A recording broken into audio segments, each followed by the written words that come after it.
We're gonna be live at any random point on this. There's no wait because the action is already underway on Hambletonian Elimination Night at none other than the Meadowlands. Two of us not at the Meadowlands, but one of us at the Meadowlands. You wouldn't even be able to tell though, well, aside from the press pass right there, front and center on Edison Hatter. But where exactly are you at the Meadowlands right now, Ed? A very secure, undisclosed location where I am within earshot of this BTS concert going on in MetLife, and I'd like to get out here before it ends. Oh no, we're here in the back paddock within the race office, and obviously right beside the paddock, so it's great access to be able to go right out here, grab some interviews. Obviously, we'll go through some interviews that I've already gotten tonight from those first two Hambletonian Oaks eliminations. We're going to get the third Hambletonian Oaks elimination in a little bit, and obviously the two big ones, the two Hambletonian eliminations for this year's Winning Key Farms Hambletonian 101. And we've already seen some upsets so far tonight. Lots of upsets. Right, yeah. And one near and dear to my heart, Oak Grove Trotting Oaks champ Jailbird Jog not advancing to the Hambletonian Oaks final after, like, all things considered, she still raced well from off the pace, but with Storybook Love finishing fourth in that second elimination, Mike, you were feeling it from the start that once Jailbird Jog got fourth, it seemed like her chances of getting in were probably slim. Very slim, and it was a shame. Like I thought she'd be the favorite in the final, and here we go. And she got a decent trip. I mean, there was no excuse whatsoever. It's at least need to be not top three there. I mean, she was 2-5 on the board. We can actually go to the elimination replay, and I'll add that on here, and we'll get that rolling. And we can kind of talk about this as we're going along. But I mean, you can see.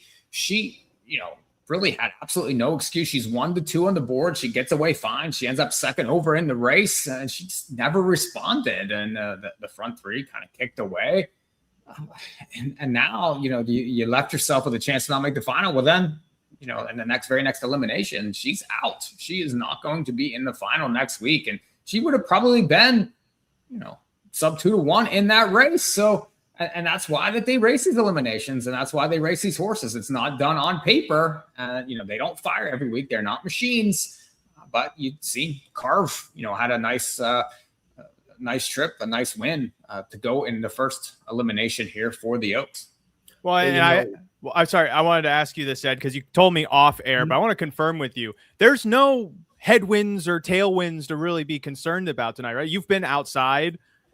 No, just it's a warm night. I mean, it's obviously early August, but no, beautiful conditions, no precipitation to speak of, and no real winds either. It is interesting. You and I were commenting. It does seem like some pretty quick fractions down that backstretch, but best I can tell, not wind aided unless it's happening, 20 feet in front of me that I can't feel from the paddock that's on the track. But and what I was going to comment on was watching the rest of this replay here. You can see Carve, maybe this was the one little antsy moment from Andy McCarthy, kind of third on the inside there waiting for this racing room. But, you're going to see Tetrick move out here. And then for Andy, it's just, taking the shortest way home here. And really, Trainer Noel Daly, which obviously we'll get some interviews and some quotes later on. But, he told me that she's just a horse who just, she gets the trip. She's going to, do what she needs to do. And clearly today she got the trip, and you can see right there to the inside to win. And meanwhile, one of Daly's others didn't even make the final from that second elim in Emma's Mystery CCL, another race where it just turned into a stretch sprint. I was going to say, like that first elim, you were saying the backstretch fractions were fast. No, the back half of that elim, 54-4. I was about to say Jailbird Jog, who, in the pre-race warm-up, I was sending in our group chat, she hadn't really thrown her head and such the way that she was in the pre-race. So, whatever you can take from that in regards to whether how to form she actually raced inside of that spot. She's still, for the ground she made up, had to go 54 and change for that back half to just miss the final. She was only beaten 2 lengths, I think, inside of that. So that's one of those disappointing things, is even though the horse, may have put in her race, may have not put in her race. Mike, especially when you let them walk 28 seconds to the first quarter, that's the thing that kind of irked me the most, because Jailbird Jog's a horse that can really fire off the gate, and it was interesting to see James be so conservative with her. Well, but they've been passive with her the past several starts, and she's been able to get it done. She's been able to overcome that with that trip from the back and just would launch at the top of the stretch. Right, with speed. Yeah. But it was the same kind of trip, same kind of situation, but didn't have the fractions. But when you're 1-2, you're supposed to make the final. And, you're second over. it was just a passive drive again. Now, maybe the horse just didn't quite have it this week, and that's obvious. But, I mean, she really never was given a chance in this race, and that's just unfortunate because, I mean, she was one of the top contenders for the race. But next week, she will have to sit it out. And we did have Ed talk to James McDonald. I can play the interview, even though okay, well, I mean, it doesn't, I was hoping to get a bit more information out of it than we ultimately got. I could probably even lip sync what James McDonald had to say inside of this interview. That's driver James McDonald after the first elimination for the Hamiltonian Oaks. James Jober jogged fourth. Hopefully you'll get in via the money earnings there for that fourth place spot. Didn't quite see the same turn of foot through the stretch we've seen with her in weeks past. Yeah, it's hard to be great every week. The race come 26-3, I believe. So, she was going to have to be gigantic to get there. But, hopefully she draws in, and she's a great horse. And if she draws in and the trip works out, I think she's still got a good shot to win. So, it's always sucks to go down in defeat. But now we're watching races and fingers and toes crossed that we get in. And obviously nothing changed this week in terms of equipment. Any things you might be thinking early ahead of next week? Yeah, I mean, that's something I'll talk with Anthony and Jason and Mamie and everyone about, maybe brainstorm and see if we can come up with something to maybe try and squeeze another second or two. I have some ideas, whether or not she's ready for them or they're ready for them. I don't know, we'll see. But first and foremost, just pray that we get in next week and hopefully we can get it done for the connections. Well, thanks, James. The best of luck tonight and next week. Edison. Now, it is worth mentioning she should still be the first also eligible, and, week away from now, you never know. So there's still a chance she gets into this race. But, Thomas and I did say on the preview show, both kind of expected her on the lead by the half, right? So you got to figure this is a drive that maybe if he got over again, might be a little different aggressiveness early on. But because, again, like you mentioned, what would he have had to come in the back half to win that race? 53 and change? Probably 54 flat or, 53 and 4 to even get by. Oh, Carve! I forgot who won that first elimination there for a second.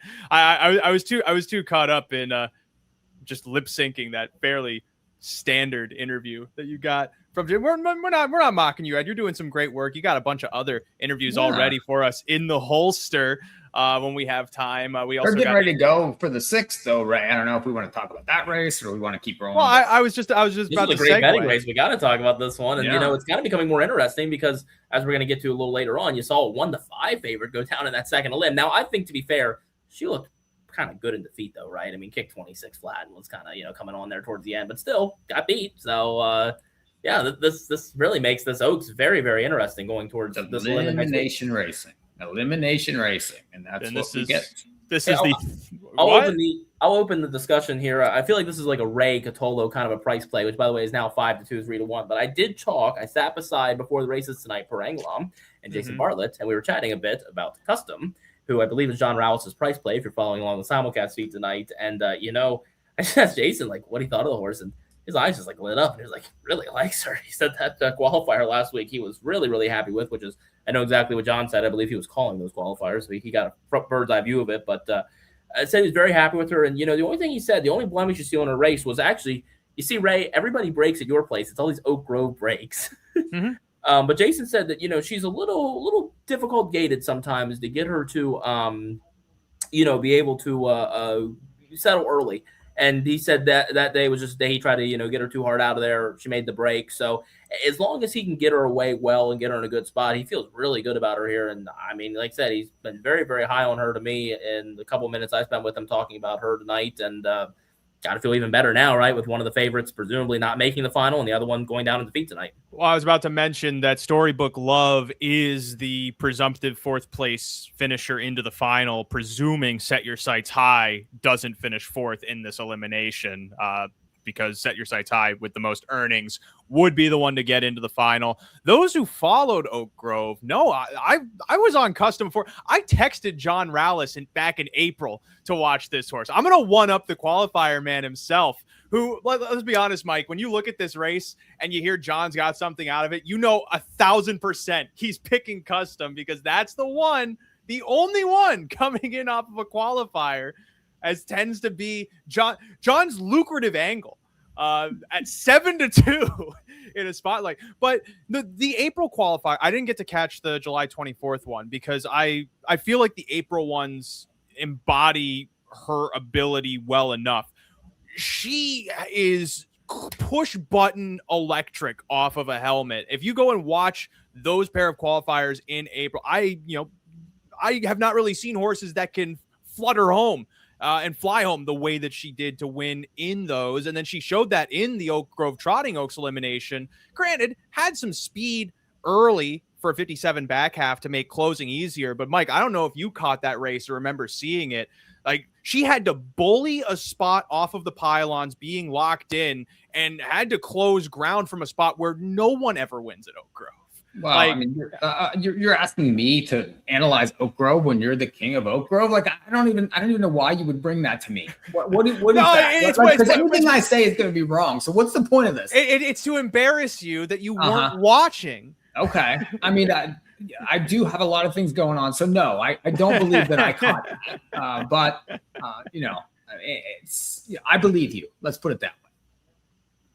Well, and she's 3-1 here inside of this race. She's Southwind worth a bet. Chaska. I just bet her because I think she's a good bet in here.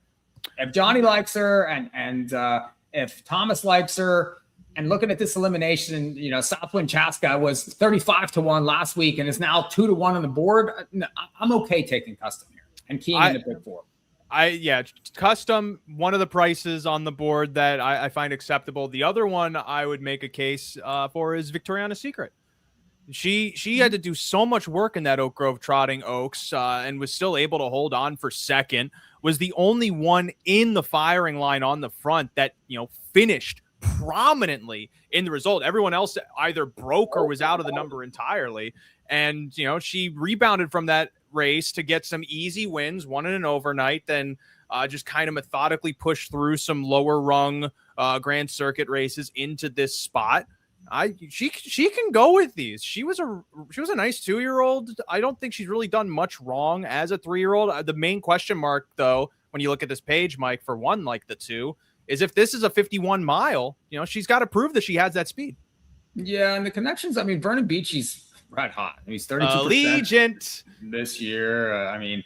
He's been fantastic, and he's winning everywhere. The fact that they show up here off a couple of nice wins, and I do think landed in the right elimination. Also, I think has possibilities, and we've seen already the first 2 eliminations, they haven't gone to plan. So, upsets are very possible. That this one's going to be forward. I think that there are a lot of possibilities in this race. I'm sticking with Custom, but would any of the 1, the 2, the 3, even the 5 surprise me? No, not really. So it's very, very wide open here. We always did say this was the most wide open of the Elims for sure. Ray, do you know off the top of your head? I know because James and I watched the replay together before that quick little interview. 51-1 was what Carve went. What did Oka go with? 51-4, Bissy Miss Lissy. Okay, so we've both been in 51 change. I guess Ray, as they're going to the gate here before we talk over this race, question to you and you too, Mike. Do you two agree with me though? Like Jailbird Jogged me. If we're talking about the 2 big favorites, Jailbird Jog was disappointing. The other one was Scott Zeron. I feel like was actually pretty good though, right? Home strong. Like I don't think that was a bad. Look, you don't want to lose the 1-5. Perfect prime. Nice. Yeah. It's he's smart. I think very different ways to lose. Let's put it that way. Is there on gate here? And I don't know. Well, Ray, and Thomas even said on the show, I gotta take notes, so I can't call and take notes at the same time. I was gonna say Thomas. Like we're just gonna chat back. Thomas pointed out that Victoriana's Secret broke. Nezuko Kamado is way better off of a helmet, and found a helmet, but at a target, just you will hear that. Sorry, Ray. I was half watching the start there with Victoriana's Secret, just totally breaking. Where did you say you got that info from? Thomas on the show that you were on. Sorry, that's also what Scott told me too. You heard Scott tell me that too. Okay, well, yeah, we'll get to what Scott said. Wide open elimination with 2 runners already to kick it off. Leading lady gone. That's how the second elim also went. Oh, the leading lady came back trotting pretty quickly, so she's within touch still. One Bell's on top at 49-1. Matt Kakele, he's going to get away from there. He don't mess around. So set your sights high, sit second. Southwind Chaska in third. That's like half a race call. Custom was the 9-5 favorite, by the way. Post time sitting fourth. And looking anxious also in fourth, I'd say. She kind of moves like that. I think Victoriana's Secret is pretty much gone. Oh yeah, no, that was a temperamental break. She was not wanting to go. All right, 1 circles to the lead. You know, Victoria's Secret's back in touch though. The back. Oh, I mean, wow. I'm sure she's used a bunch of energy to get there, but she lost a lot of lengths. I mean, that was. Well, they went 58 to the half. Are you kidding? Well, in the Oaks Elim? 32 second quarter, 27-58. There has to be a backstretch headwind. Otherwise, for the 3 to go, and he's not going. Oh my God! All right, I'm gonna go further back out towards the track and do some investigative work on this win because I didn't think I felt anything, but I'll go take a peek. Otherwise, $1,000 fine to Dexter done. Okay, they're letting the 6 or the 1 get away here. I would say set your sights high at the top of the stretch should be about 2 to 5 in live betting. 126. Actually, maybe 1 to 5. 3 custom tips off the helmet. Maybe 1 to 9. Custom's empty. She can't. No, empty she's not in a empty. second. She was looking kind of bumpy. I'm a leading lady on the far outside. She still could get there. She won't, but gosh, that was a good effort. 1, 5, 6, 7. Trond almost got in with that comatose drive. I would say I am 1. The joy of live shows. We're talking this in real time, but I would say I'm going to go talk to Matt Kaylee a little bit, and then we'll catch Dexter. Oh yeah. In the meantime, we could show the second elimination replay if we want to. And I believe we have an interview with the winning connections of race 1 if you want to catch. Whoa! We got so much stuff. Stop. We'll get to it all. Disappear. Let you all do whatever you want. This is like a 2-hour show. We're not going to use all of our content immediately. Well, okay. I mean, but we got a lot of races coming up, and we'd rather preview the ones coming than recap. I mean, we have a chance here, right? Well, we're doing a mixture of both, and on top of that, Mike, once the interview is going, I'm off air until I get my work done for the Hambletonian Society. Okay. Everybody's got 100 jobs here. What I mean, I'm just here, I guess. I don't. You were just you were just saying I got other things to do than watch Oak Grove. So I think you also got a couple million jobs at your disposal as well. I'm talking like tonight, like right now, this minute. What are you drinking? Tea? Well, and then I also have decaf right here. Oh my God. And then just to wash it all down, a glass of water. That's like a mug of water. Well, did you get that from like the spring outside? Like, what do we? What's that container? Yeah, yes, Mike. Because I live deep in the mountains, and my neighbors are the grizzly bears. We have a comment from Tony. It's nice that Tony Baloney's in the house. He's got the baloney. He's like, so you want to bet eliminate? And he's right. I mean, he's totally right about this. I mean, how can you trust these elimination races, especially when it's not like that they can pick their post? I mean, they're drawing 1 through 6 in the final. That's not. I mean, yeah, you don't want to be in the 10 hole, but it's you'd like to win, but it's not imperative necessarily. Oh, I mean, these Oaks Elims have been something. Again, I need Ed to confirm, because all night long Ken Workington has been saying in the backstretch that they're in the breeze, which that signals to me like there's a backstretch headwind. A 30-2 second quarter, there better be a damn backstretch headwind. Better be a hurricane. Because my God, there's no reason. Well, look at this cavalry charge. I mean, I don't know. You say custom was. I don't think custom was bad. I don't think custom was full tilt in this. Well, the fractions were the problem. So visually, she wasn't going to look as exceptional as I recalled her. And it was even like illustrating her. But that final quarter was 26-3. So to make up any type of ground, you're having to go pretty strong to the finish. It's a good race. I mean. But man, like of the 3 elimination winners, talk about the one you want the least in the final. She was waiting on water to the finish there. I'd be curious to see what the draw does too. I mean, this is going to be a wide open Oaks, and we've had some upsets the past couple of years for sure. So I mean, this Oaks is quite wide open, especially with one of the main contenders out. You have some upsets. I imagine Nezuko's going to be 8-5. 7-5 in the final. Yeah, and if she draws post 10, maybe not. Yeah, because she didn't win, so she could be 9 or 10 very easily. Grant, she's one of those horses where if she draws post 10, I could still see her, potentially winning the race. It's not a death sentence necessarily, all depending on what speed shows up. the year Heaven Hanover won as an example. And well, not one of James McDonald. Well, actually, I think that was an okay drive from James McDonald in that race. Just, I had a lot of money riding on her. If you remember, Mike. What was a lot of money for you back then? I don't remember. Well, I think if the way I had bet that race, including actually no, I had a cross country pick 5 going, but we didn't use a Chad Brown horse on the grass at Saratoga. But we beat Cody's Wish with White Abario. We had both Tactical Approach and Heaven Hanover, and we still can't connect.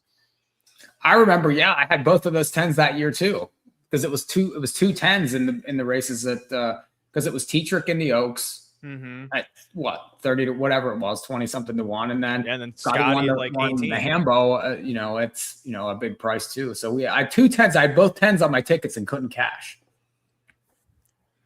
See, this is why we're the experts, because we always mess up. It doesn't matter. You get those multi-leg sequences and you can get some prices, but you still have to, get them all right. I mean, there's no points to get 3 out of 4 and have, 3 long shots. It doesn't matter. So that's what makes them so tough.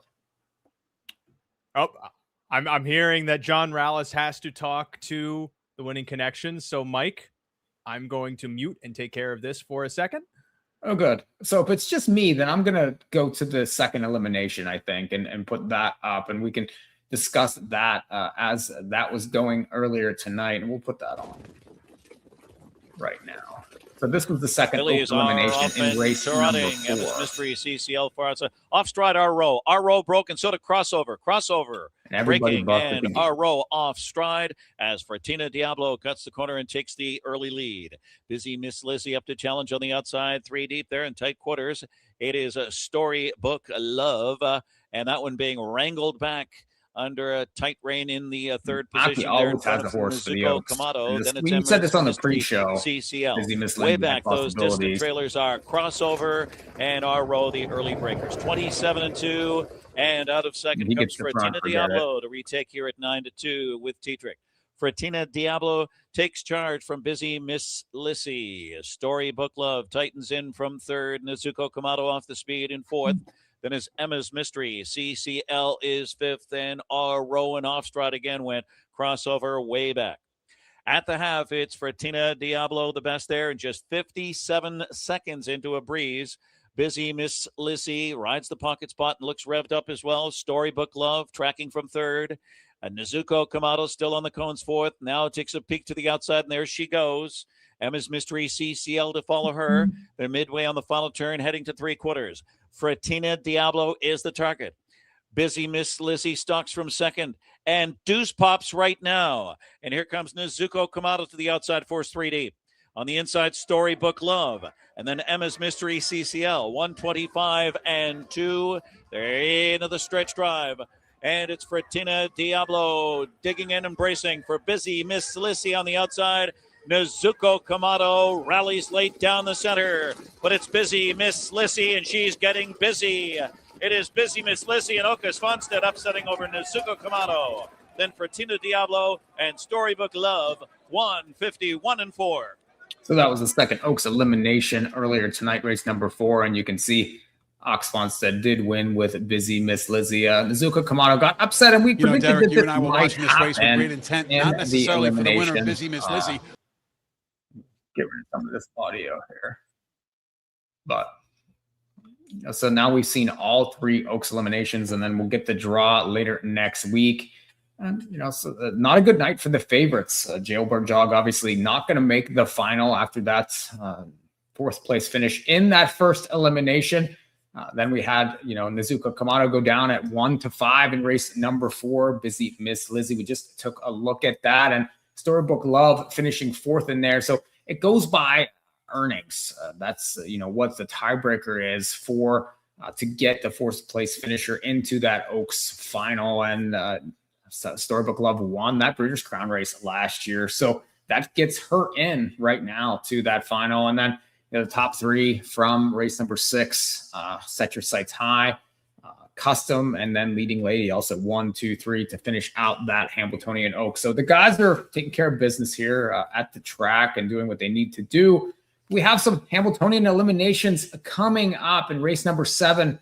We have the first Hamiltonian elimination, and I would think this is the toughest elimination here with the 3 heavies on the outside. You have Apex, you have American Power, you have Endurance. Right now, looking at the board, and actually Apex is 2-1, but you have Endurance right now at 9-2, American Power 8-1. So early money coming for number 5, Ardone, and this is Ox Fonstedt again showing up off a qualifier, and sources are getting bet. I mean, having horses in these big races, he always gets them ready. They have talent, that. And this horse has made 300,000, so obviously showed a lot of talent at 2. 3 hasn't gone so well for this one so far. 0 wins in 5 starts.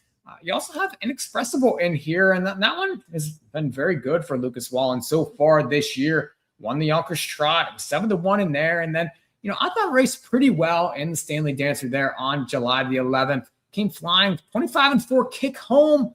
It's pretty tough to do, but the winners had flown there. Apex and American Power really never a threat to those 2. Right now, 9-2 though, so taking money. A lot of horses being bet. Now it's early here. We still have several minutes till this race goes, but money is spread out right now. Let's see if I can get some of those odds up on the board here. That would make it easier to discuss this.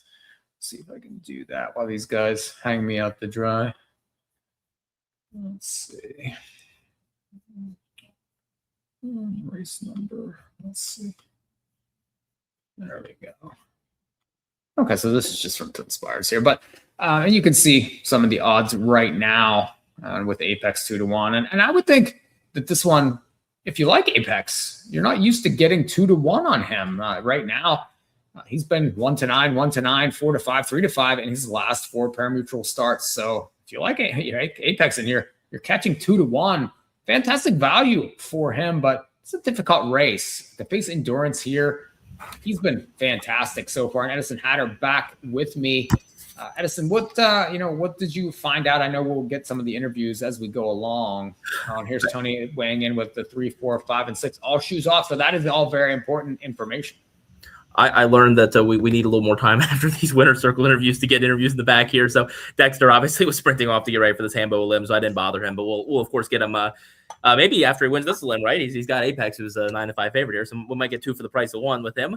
But I did chat with Marcus Melander. He was watching the winner circle pre-station. Actually, it's interesting. He didn't go up to the winner circle for whatever it's worth. He was with me in the back there, but I was chatting with him and gaining some information. And got to read my text here to make sure I remember what all we chatted about. But with I'm going to make sure I say it correctly. It is Nezuko Kamado, right? Nezuko Kamado with the second Oaks elimination with that defeat at 1-5. He emphasized that he really was. I mean, again, as I think he should be, he was very happy with that elimination. I mean, of course you'd rather win than be second, but look, I mean, she closed off great. I mean, she really did. She raced very well. Now with that one, he emphasized to me that there's the possibility of pulling the shoes next week. It's something they'll think about, they'll consider. Yeah, very happy with the race. They'll think about the shoeing next week. Very different tone with Set Your Sights High. He told me immediately, he said, definitely barefoot next week. In fact, they wanted to have her barefoot this week, but they knew she was the highest money earner, right? She drew post 1, just thinking about top 4, make that final. Sure. So decided to save that for a week. So she'll be barefoot next week, definitively, is pretty much what he told me. So, things happen. Never know. We won't hold him to it, but it sounds like for sure there. And again, a very different tone on that one compared to Nezuko Kamado, which I guess they'll wait and see where they're at there. For Nezuko Kamado, it sounds like his big concern is, of course, post-draw to see where they end up, knowing that could be post-10, right, for defeat in the Elim. But, I told him, and you heard me say it to Scott in the interview as well. I mean, I think you very well remember, Mike. I think Scott can win from post-10 on Hambo Day. So. He's capable. Scott can win from the parking lot. He can win from the second tier. He can win from anywhere. So I never worry about him necessarily. But even still, I mean, you don't want to be in post-10 in that final. I mean, look what happened. To Father Patrick, he got stuck out there. He ran coming to the gate. I mean, he was as big a favorite as you're going to see in a Hamiltonian, and you see what happened. So, you don't want to draw out there. It's just not the place to be. Nobody does. So this is what happens with these eliminations. You don't win. You're at the mercy of that pill draw. And if you end up outside, you better be the best. You better get that right trip. Very, very difficult to win, especially for a trotter and from post 10. So we'll see what happens there with the draw, and maybe it'll be no issue. But sometimes these horses draw outside, and they have to overcome. Yeah, we'll definitely look forward to that. And I did chat with Mac and Kaylee as well. We got that one recorded, so we'll work on getting that sent over so we can show it at some point. But, obviously, we all saw the same thing there, right? In fact, I'm kind of going to wait to see when this chart comes up. I mean, it's going to be fascinating to see what that final quarter was for her because she really was kind of airborne there through the stretch. Again, a little quirky there with that little issue around that first turn. But beyond that, she was pretty spectacular. So what all were you and Ray able to interview wise have we shown at this point? I'm trying to remember if I have anything else to add to what we like Ray had work to do. So I just showed the second elimination, okay. Because I was by myself. So when I don't have access to these other interviews, okay. But I do. Okay, well, let's go. All right, who do we want to hear from first? Let's I guess wrap the first elim. Does that make sense? Let's go to Andy. Okay, we'll hear from Andy McCarthy. I have not heard what he had to say, so Ed, you have to tell me. Did Andy say any curse words? We're on YouTube anyway. It doesn't matter. Okay, let's see what Andy McCarthy said. Driver Andy McCarthy after the first of 3 Hamiltonian Oaks eliminations. Andy, I looked like at 3/4, kind of third there on the inside, just looking for racing room. Clearly, she had plenty of trot. Yeah, it's praying for room. I got lucky it worked out. Timmy got to sneak out there at the end of the stretch, and they got to racing, so got lucky to sneak through.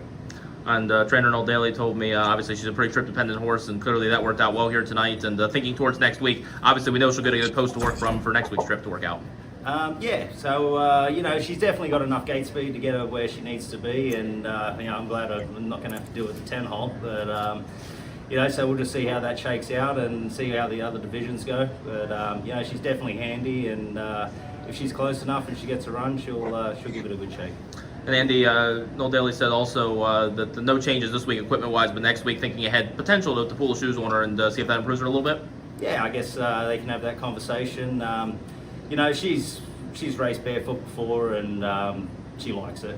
She'll be fine either way. So I guess we'll just see how the track is on the day and see what Noel says. Andy, one of the few blemishes we see in her recent form, that breakdown at Oak Grove, we saw her make that big move past 3/4, then kind of break on that final turn. Anything of concern there? No, not really. Things got a little, she's getting a little tired, things got a little tight, and, I think maybe she got a little claustrophobic or something like that, but, no, I wasn't really concerned about that. She's been a clean-gated filly her whole career. I just think she was just getting a little tired. She probably wasn't quite ready for that big of a trip that I gave her. I just ended up in a spot where I kind of had to be back first over, and, she was pretty empty by the time we hit the stretch. Thanks, Andy, and best of luck with her next week. All right, thank you. No surprise. I will add that Noel Daly, after that elim, and I was kind of asking him a little bit, obviously when he told me, about potential for shoeing next week and, thinking about that kind of stuff. He said he thinks his other filly was actually a little bit better, obviously, with them as Mystery CCL, obviously that one failing to make the final. But, if that was, the better of the two, then this one turns out to be pretty good. But, he did really emphasize trip dependent. I think we see that with her, right? I mean, really. She was very good tonight, but really great trip. Well, Emma's Mystery CCL was last after the pair of breakers at the start, so only 5 left on stride in that second elim. She's last of the 5. They trot home in 54-4 on the front. So again, a situation where I didn't get to catch this because I was writing my copy. Did you step out and confirm the win situation? I still don't see much, I will say, and you're going to hear it in the interview with Matt. I think he told there. He might have told me kind of off the record, but. Yeah, I mean, I was kind of saying, like, on our live stream, we were saying, like, gosh, I mean, Victoriana's Secret must be flying to catch up to them. Oh, wait, they went 30-2 in the second quarter. And I think, I think this wasn't on the interview, actually. He told me, obviously, you can see it, right? Like, Scotty's, kind of begging for someone to go take the lead, and Dex finally does, but, like, 30-2 by the time you get there in that second quarter. So it was definitely an odd elimination race, but it still doesn't take away from the fact, even after the break, the leading lady was flying. And I think it's pretty reminiscent of what we saw last time with her at Vernon, but we better take a look at this first Hamiltonian elimination. I was just about to say, and 3-5. That's got to be too short on Apex to take here, right? On 3-1 for a little while. I said that would be value if you were interested, but Endurance at 6-1 is probably overlay of the year right now. Really nice. I don't know if it'll stay. Do we have any will pays to look at? I think maybe for pick 3 that might give some sort of clue as to where we're at. Yeah, it's pick 3s. Apex is quite low, $40 for $1, as opposed to the 8 and the 9. They're 110 and 126. Inexpressible is supposedly going to be a shorter price than Endurance. Yeah, 110 also for the pick 3. So, oh my God. I'm not sure what the pick 3 pools are here like tonight. Typically they get around 10,000. They're usually pretty good tellers of where the money's going to lie by the end. So that's definitely interesting. Is lie the key word of what you meant, Ed? When you said that? What did I say? You said the pick 3s can be an indicator of where the money lies. Yeah. I'm just asking, is lie the key word? Well, no, lie's a multi definitive word. Based on those numbers, I think you're going to get close to 4 to 5, maybe even money on Apex. She'll drift up a little bit. Everyone else can come down a bit. It sounds like Expressible is going to float down. Well, Endurance is going to come down. I mean, right now, 4 to 1-ish, maybe 7 to 2-ish. Probably higher than you probably thought you were going to get, though, based on those numbers. But you got to. And you know what? If you're believing in the driver situation, or even the trainer situation, Marcus Melanders obviously had a pretty good night. He would set your sights high, and again, it was a good model, pretty okay. With Apex, you're paying, and there's no way. The best way for me to paint this is in the exaggerative way I want, but key word that it's exaggerative. You're paying like a fairy tale tax on Apex. Exaggerative? This is not a word, is it? Yes, it is. Okay. You're a math guy. Yeah, I am. So. Clearly, I'm still Googling it. I don't think you know Merriam or Webster, but a horse like Apex, you won the Mohawk Million, did it okay as a 2-year-old, but otherwise, we haven't really seen this horse do much of anything. I did have to kind of work a bit in the New Jersey Sire Stakes final win in 50-3, but also this is a son of Wallner out of one of the fastest trotting fillies in harness racing history, which that itself creates a certain type of enamor that maybe is hammering her down way lower than Mike. I'm not wrong. I don't think he deserves to be sub even money in this race. He was very good. I mean, this is a tough spot. There's no question about that. This is the toughest spot he's seen in quite a long time. So yes, I do think he's overbet, but I mean, he kicked in 26, in the Dancer and looked very good doing it. I mean, very well within himself.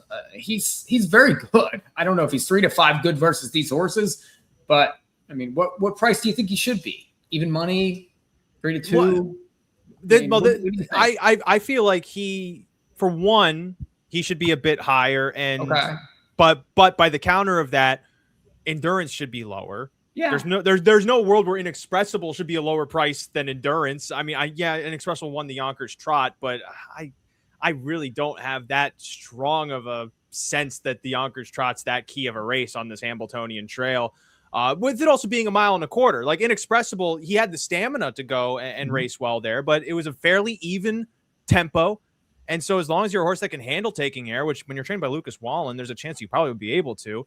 I just don't know that Inexpressible really is at that top caliber that, I'll recognize Apex is, but the point I'm also thinking is Apex, we don't know what his bottom is. He might not have to show his bottom inside of this race. He could just get to the lead and waltz around like he did in the Stanley Dancer. But, I still, this is not my Oak Grove bias at play, but and Mike, I think you can attest to this too. The trip Endurance went in the Oak Grove Trotting Derby. The only way he can potentially still even win that race is if he's a sensational horse.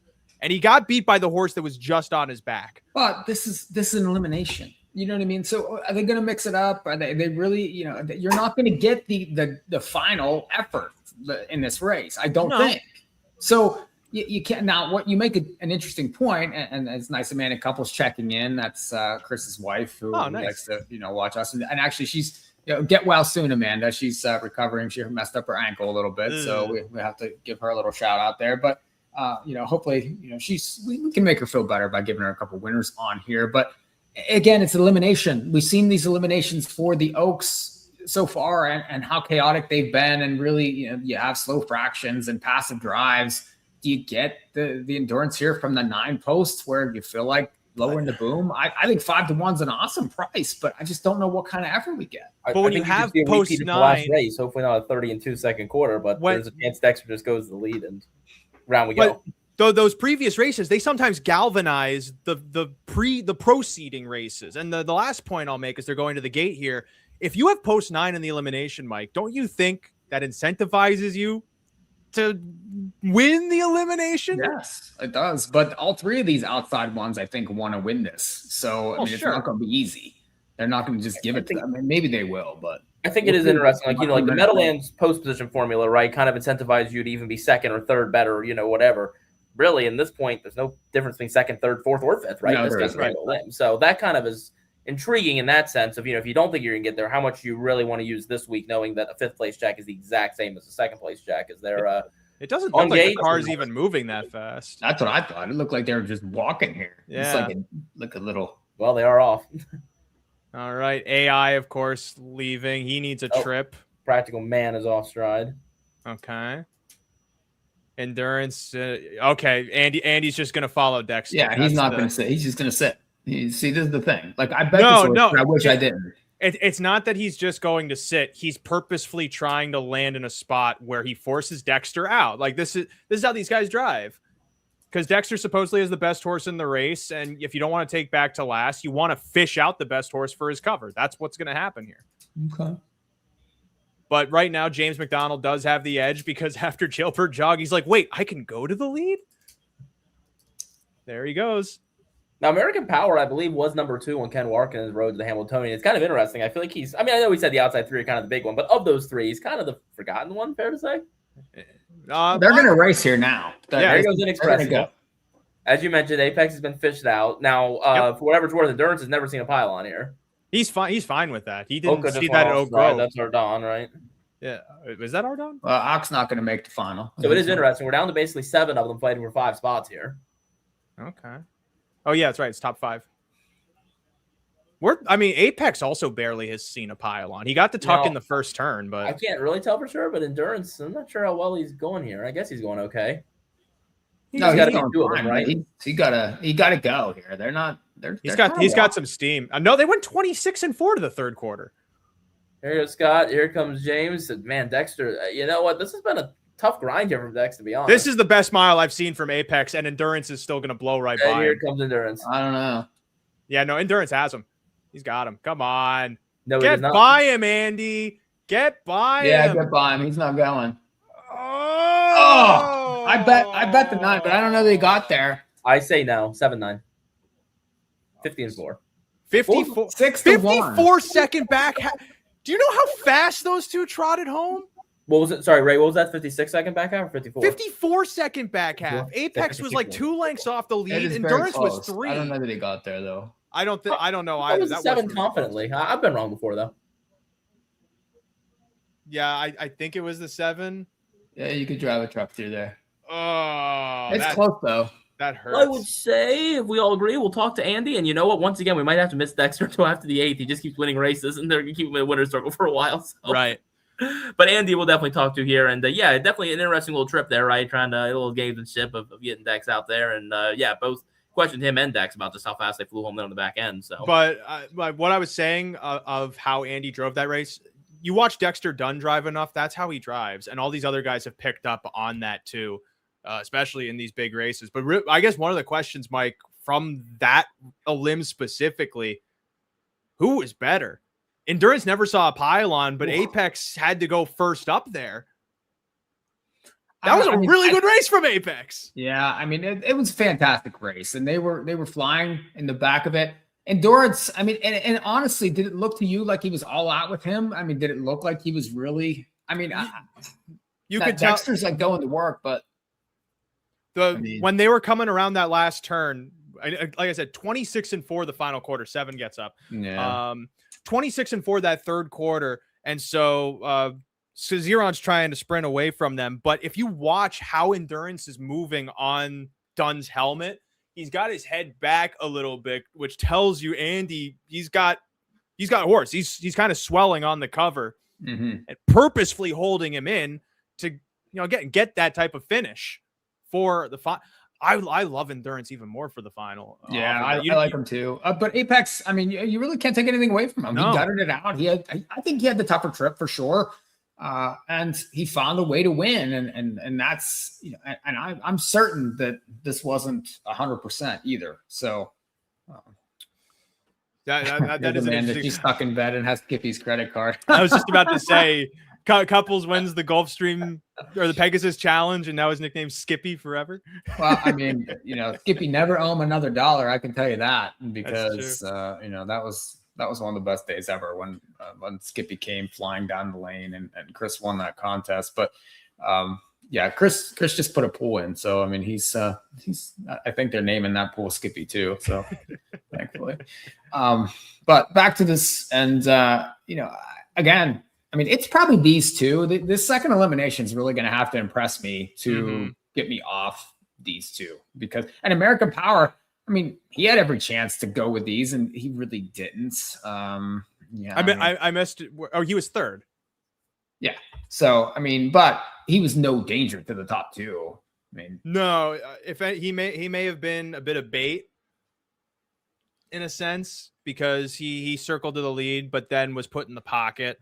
And maybe that was to try and increase the tempo a little bit, but you never really know. Though American Power is always raced best forward anyway, but that's also to say him making that mid-race move probably took a bit out of him in the stretch, because his best races, to my memory, were ones where he just sat the pocket and then made that one run in the stretch.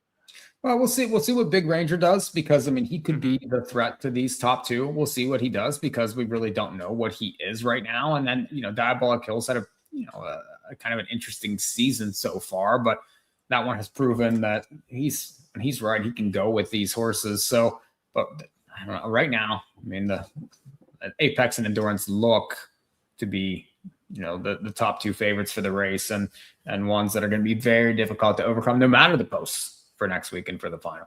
Yeah, that was an incredible race from Ape. I'll retract my statement on betting the fairy tale, because like that was a prove it race to me for Apex, but I think Endurance is. You put the mush on Endurance, though. Like you're saying, he's going to blow right by him in the stretch, and then he doesn't quite get there. And I did bet Endurance because I thought that was fantastic value. I mean, 6-1 right there. He still paid $4 to place. And when the historians write about it, they'll say that one man in the middle of Pennsylvania ruined all chance for Endurance to get by. The mush was down.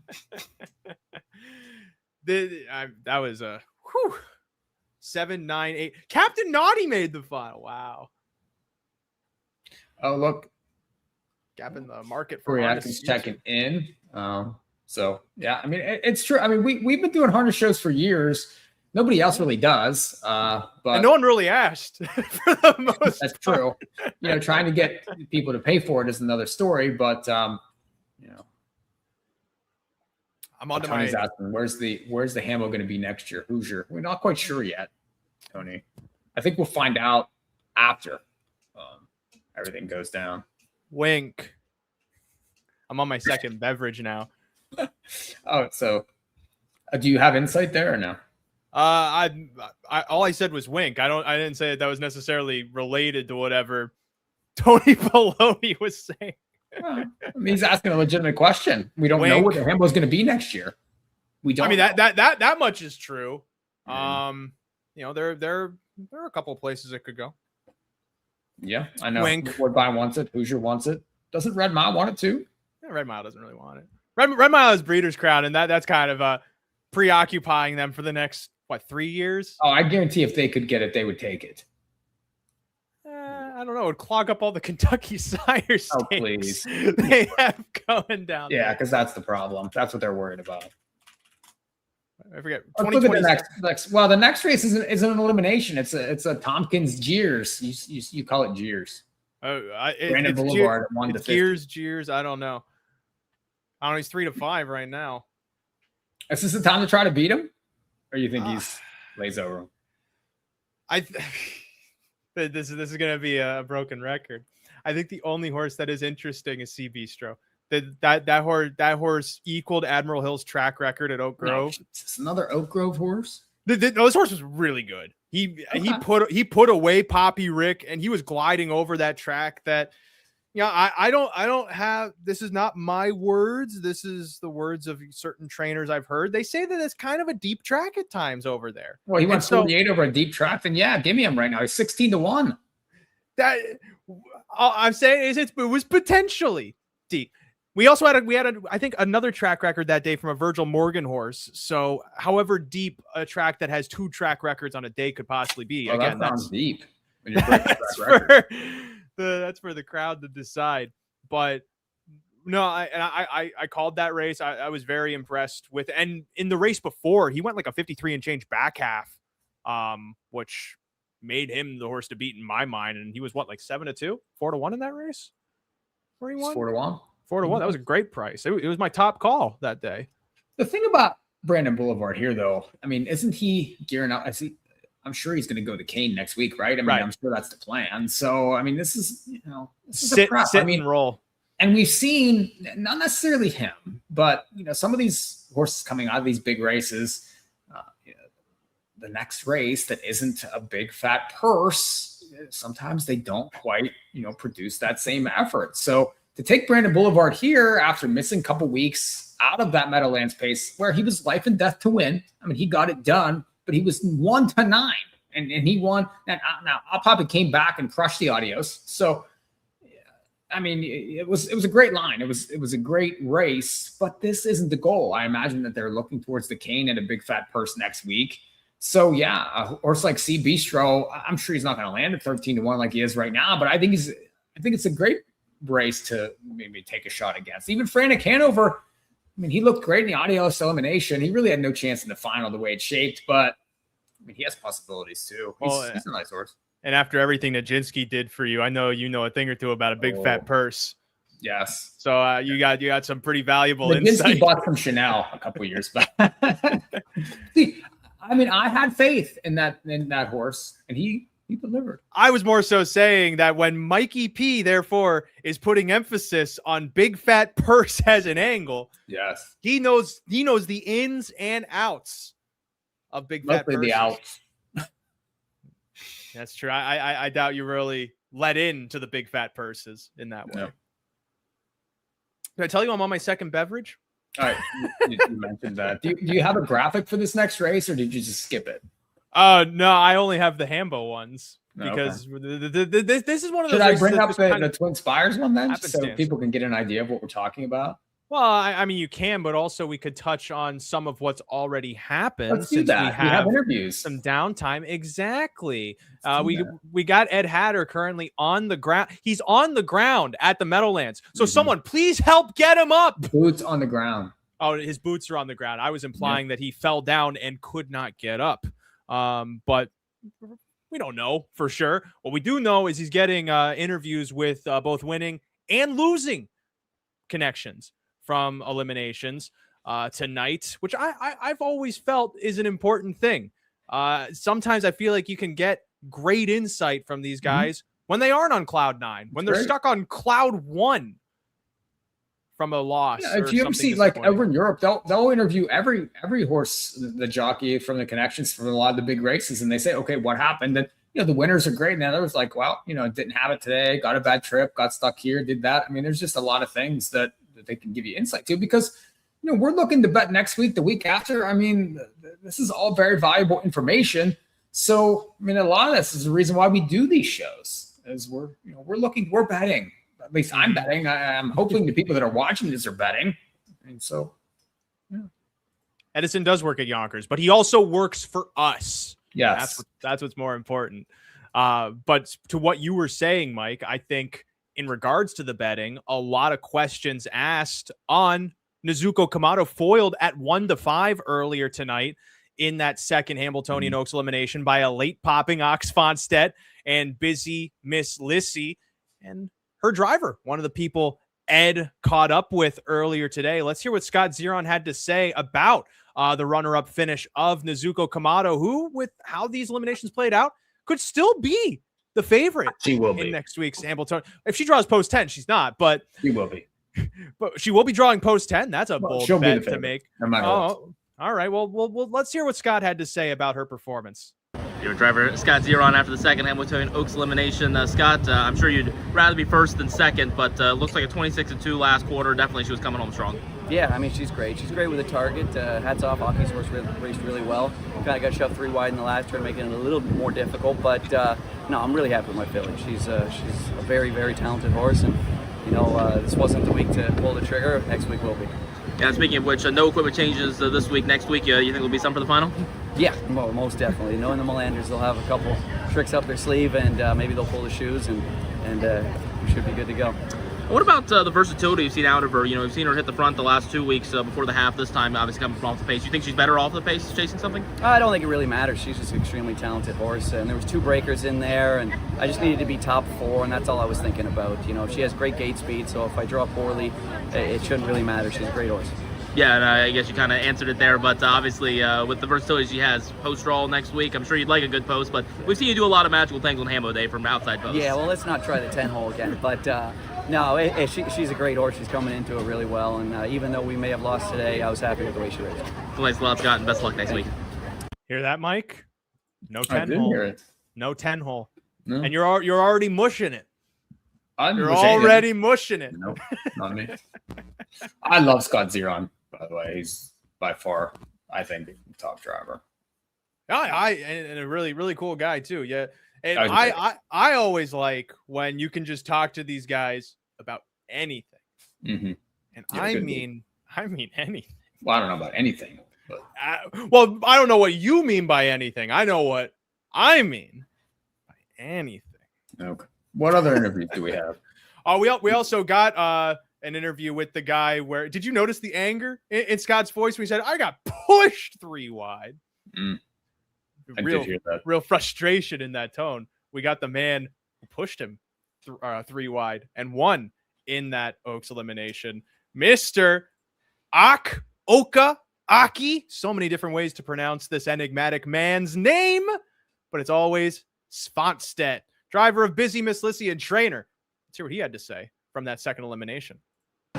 Here with winning trainer driver Oka Svanstedt after the second Hamiltonian Oaks elimination. Oka, for Busy Miss Lizzie, we've seen 4 starts from her this year, a couple of gaps between her races. How has her season been so far?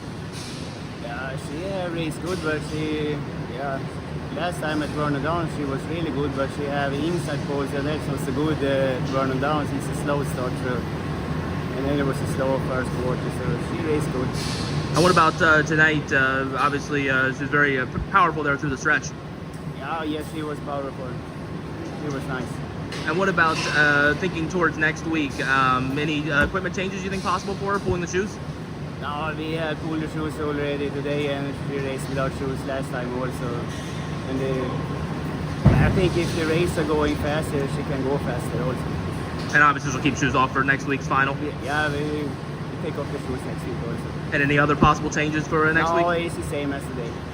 Oka, gratis och lycka till nästa lördag. Tack så mycket. Show off. Förlåt, jag väldigt dum. I did not realize we already pulled the shoes, so. Oh, is that what you said to him? I thought you were saying you should have got that info in Sweden, and then we'd never know. Oh no, I said gratis och lycka till nästa lördag. Congratulations again, and good luck next Saturday. Wait, what word in Swedish? He said donka. What word? Lyckatil? Lyckatil. Lycka space Till. Good luck. And what I just said after that was a förlåt. Sorry, jag är väldigt dum. I am very stupid because I didn't realize the shoeing thing. Is everyone at home writing this down? Because I don't want anyone to be using Duolingo during this show. By the way, we got a real first world problem here. Dexter Dunn keeps winning races. We can't get him for interviews because they keep holding him in the winner's circle. So we'll see if we can't grab him. You know what? Actually, let's be real. He's probably going to win this race with Brandon Boulevard, but I don't know if they're doing winner's circle interviews for these Tompkins races. Yeah, they are. Okay, so after the 9th, and it might only be on the ITM social media feeds, we'll get Dexter eventually. Talk about all these wins he's gotten. And Andy McCarthy also had to run there, but we'll grab him after this race to chat a little bit about endurance. By the way, if you want the unsolicited opinion that I asked somebody who I suppose we can name by name, named Ken Weingartner from the media world that I think Ray Catola is working with here tonight in the press release world. And we'll get to Tony Baloney in a second. But I asked him which horse he thought went the bigger mile because we were kind of debating it, right? He thinks endurance. I kind of think so too, to be honest. I mean, all things considered, I think it might have been endurance. I don't know. Apex still had to be the one clawing up the rim, and he had to idle in that third quarter sprint. Well, no doubt about it. And hold off endurance. At the very least, we'll look forward to seeing those two again next Saturday in a rematch. And hopefully, I guess for all of our sakes, hopefully we get a good draw then for endurance in the final. Although, to be fair, he just did it from the outside post, right? Yeah. To Tony Poloni's point, this is a hotly contested thing inside of harness racing. The late pull, not necessarily, pushing, but when you make that move outside, you kind of influence where the horses behind you go. That does sometimes it's a DQ, sometimes it's not. A quite rare harness. Like, you don't see too many harness DQs. That's rare.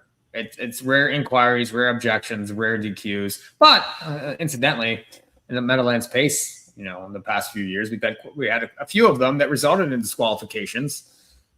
Some maybe warranted, some not. But for whatever it's worth, I would say that we have that objections are exceedingly rare in our sport. Thoroughbreds, which I don't know why that's a thing, to be honest with you. I mean, to be fair, I think we see some very frivolous trainer or owner objections in thoroughbreds that probably should be allowed, but we really don't see objections in standardbreds. They just go with an inquiry.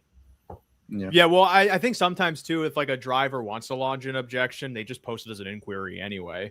So that for whatever reason, it's not necessarily in the standardbred vernacular for most of the races. But I was just gonna say, yeah, some Meadowlands pace DQs warranted, others deserving of Oscars. But so did we? So I saw Oka's interview back in there. Did we get to? We didn't get to Kakali yet. We did Scott. We did Oak. We did Scott. Okay. Yeah. And then I reiterate that Marcus Lander again. They were very happy with that elimination. I mean, again, you always want to win, right? But I mean, again, a very very different defeat than Joe. Oh yeah, so he's probably still the favorite next week, right? At this point, that's what I say. Right now, Brandon Boulevard's 2-5. Are we taking? I might have to bet your horse here, Ray. C Bistro Hanover at 9-1 is not bad. In Brett Pelling, we trust. Find me some will pays. Brandon Boulevard's probably going to go further down, right? He's probably 1-5. And thank you, Tony Baloney. This is a mug that was handmade by my girlfriend. Oh, she's busting out the pottery. Yeah, she's got a wheel and she does all the glazing. Here's another one that she made. We almost exclusively for these thoughts on mugs and stuff like that. But people tune into podcasts because yes, they're about a subject, but they're also about life. Somebody has been and the people living them. Somebody's been working in this office that I'm in right now. I really hit my chest on that one. Ow.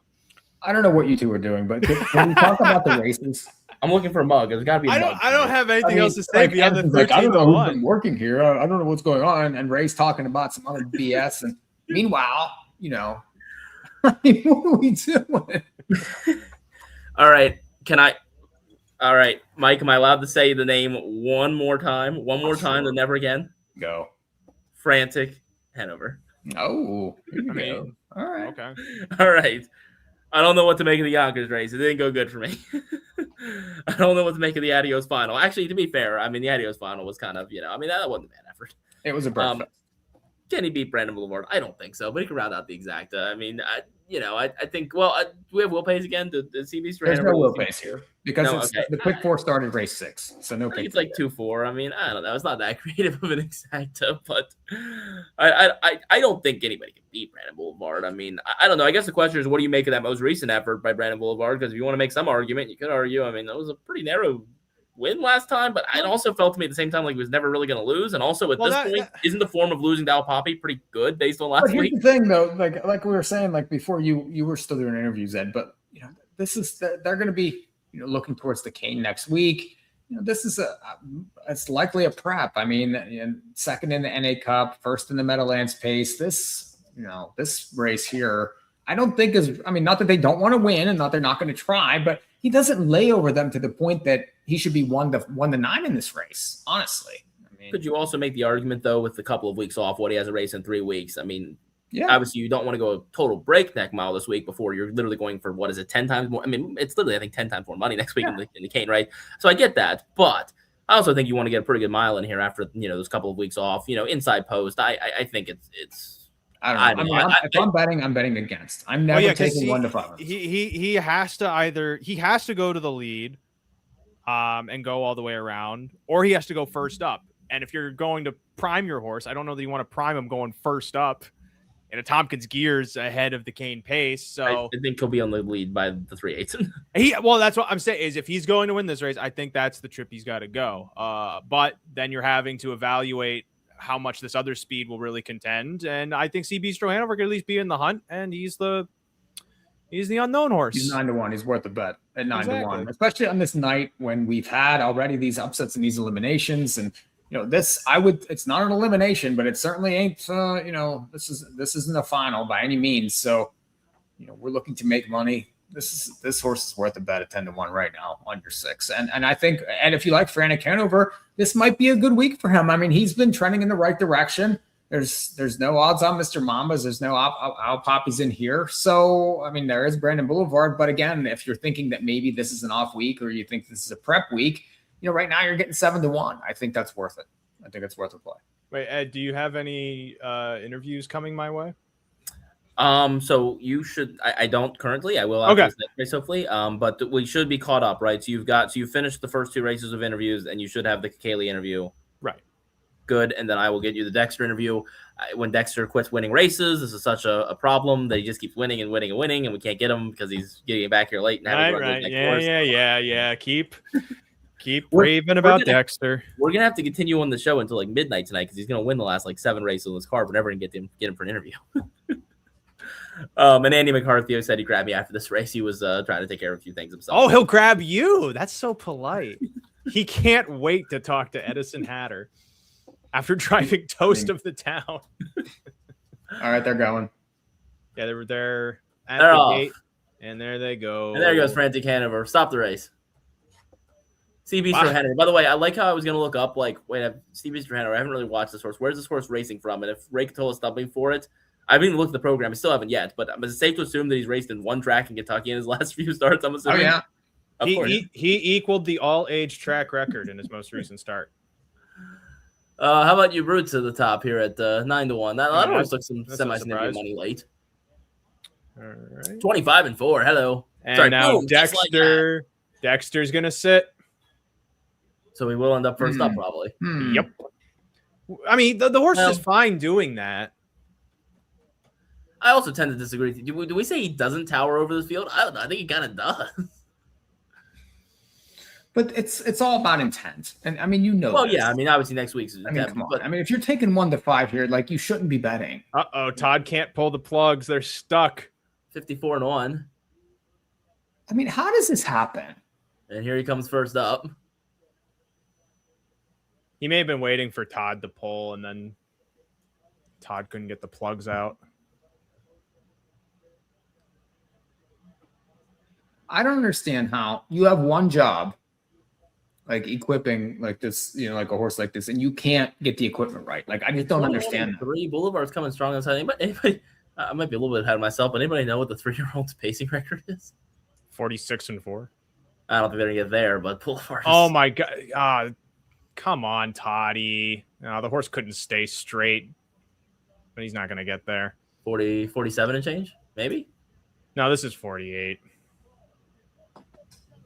7-3. Really? Good call on that one, though. That was a good look there. I mean, honestly, I think he very easily could have won. Although, I don't know, though. I think Dexter had a lot left there. Yeah, 53. I mean, that was a good look for when you're looking for prices. There was nothing wrong with that pick. That was a good pick. I guess I wouldn't blame the laws on not being able to get out or whatever he did that. I don't think that necessarily made a difference, but no, very, very good race. Wouldn't be disappointed with that at all for the connections. It was awesome. That's a terrific primer. Brandon Boulevard exceeds my expectations in the prep races, but in the finals he performs to my expectations. But I mean, who's he going to have to beat next week? I mean, right, probably we're going to get Andy for sure to talk endurance. Dexter once again is probably we're going to get Dexter. Like I said, after the 12th race, he's going to win everything the rest of the night. That's okay. That's he's probably not going to win this next one. Yeah, I don't really see Nick Snacken finding the winner's circle in that elimination.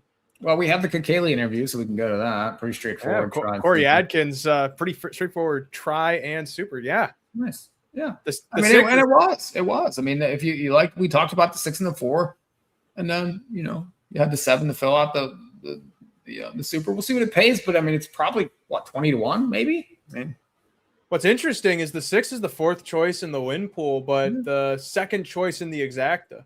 Okay. I did bet the 6 in there just because you liked, and I thought might have a good chance. So not a lot, but I did play. I thought it was worth it. Yeah. So that dollar super is probably going to pay $20. Yeah, but still fine. You're getting 20-1 on a super where, I mean, it was pretty straightforward. Like you said, you could have had it for a very cheap dollar. For a few, and have to play into that rake. But yeah, let's catch ourselves up on the action. And then I'll have to also catch Dexter's interview from Brandon Boulevard. You interview me by myself again? Only for like a minute. Okay. But Matt Kakaley, I mean, I guess we could play the interview. I mean, well, no, we'd have it has to go up on YouTube and all that. All that fun stuff. But the interview we can play, which I thought you were going to cue because I was already queuing it, from that final Hambletonian Oaks elimination after we were all going, why are they going so slow? We saw Leading Lady get back into the fray and miraculously, after breaking at the start, roars home to get second, nearly collars Set Your Sights High for victory in that third elim. Settles for second in the end, but Ed Hatter able to catch up with Matt Kakaley to get some thoughts on how Leading Lady performed in that third and final Oaks elim. Here, driver Matt Kakaley after the third and final Hambletonian Oaks elimination. Matt, first and foremost, tell us about what went wrong there off the gate. She just got a little nervous, the first step out of there. She just made a little miscue. Just one of those things, trotting fillies. And what about from after that? Obviously, the second quarter slowdown, I'm sure, helped you stay in the race there, but then she was really flying home late. She was airborne. When I got her wide in the stretch there, she was airborne. I don't know what they'll chart her, but she was getting it to the wire. And obviously, pretty similar to the last race of Vernon, just missing the Set Your Sights High again there as well. Yeah, she's, Nancy's been working on a couple of things with her, she told me, and she's had her super sharp this week and last week. She's been like scary good. What about thinking ahead to next week initially here? Any thoughts on equipment-wise or anything change-wise? Any concerns about that break? Absolutely not. No. She'll be just fine. No worries. Well, thanks a lot, Matt, and best of luck. Thank you. I remember from the Meadowlands Pace show when I liked Leading Lady, the old Derek Givner immediately just goes, terrible gate. Yeah. So like, no surprise. Yeah, but like more in the sense of when you're a young trotting filly and you can throw in a step or two, it's no surprise if you're going to roll off stride. But I've also come to find, especially with like the Mission Briefs of the world, maybe not Mission Brief necessarily, but there are other fillies that come to my mind with this. When they're freaky fast, they also tend to be the most precariously gated. Yeah, that does happen. I mean, not always. Like, remember, like Hannelore, like her gait was really good, and Atlanta, her gait was flawless. I mean, so it's not necessarily, but getting a nice visit from the cat here currently. Well, you got 11.20 on that exacta race, so that was a good exacta. Not bad. So $48 the dollar super. So and One Bell actually might be a nice play next week in the final. And I don't think, or not One Bell, but Leading Lady, might be a nice play next week in that final. And Matt Kakaley doesn't get enough. I don't think he's really not like held in the same breath as your Dexters or your Scott Zerons. But I mean, he is legitimate. He really is, and he can, especially excellent away from the gate. He's very good in top races. He's a very good driver. So, and it's nice. I am hopping off for quotes real quickly. Right. Sorry. I will be. Ray leaving me by myself. Well, let's put this back up since it's here. And this is the last elimination for the Hambletonian. And we see 10 horses and, of course, Big Ranger, all the rage currently.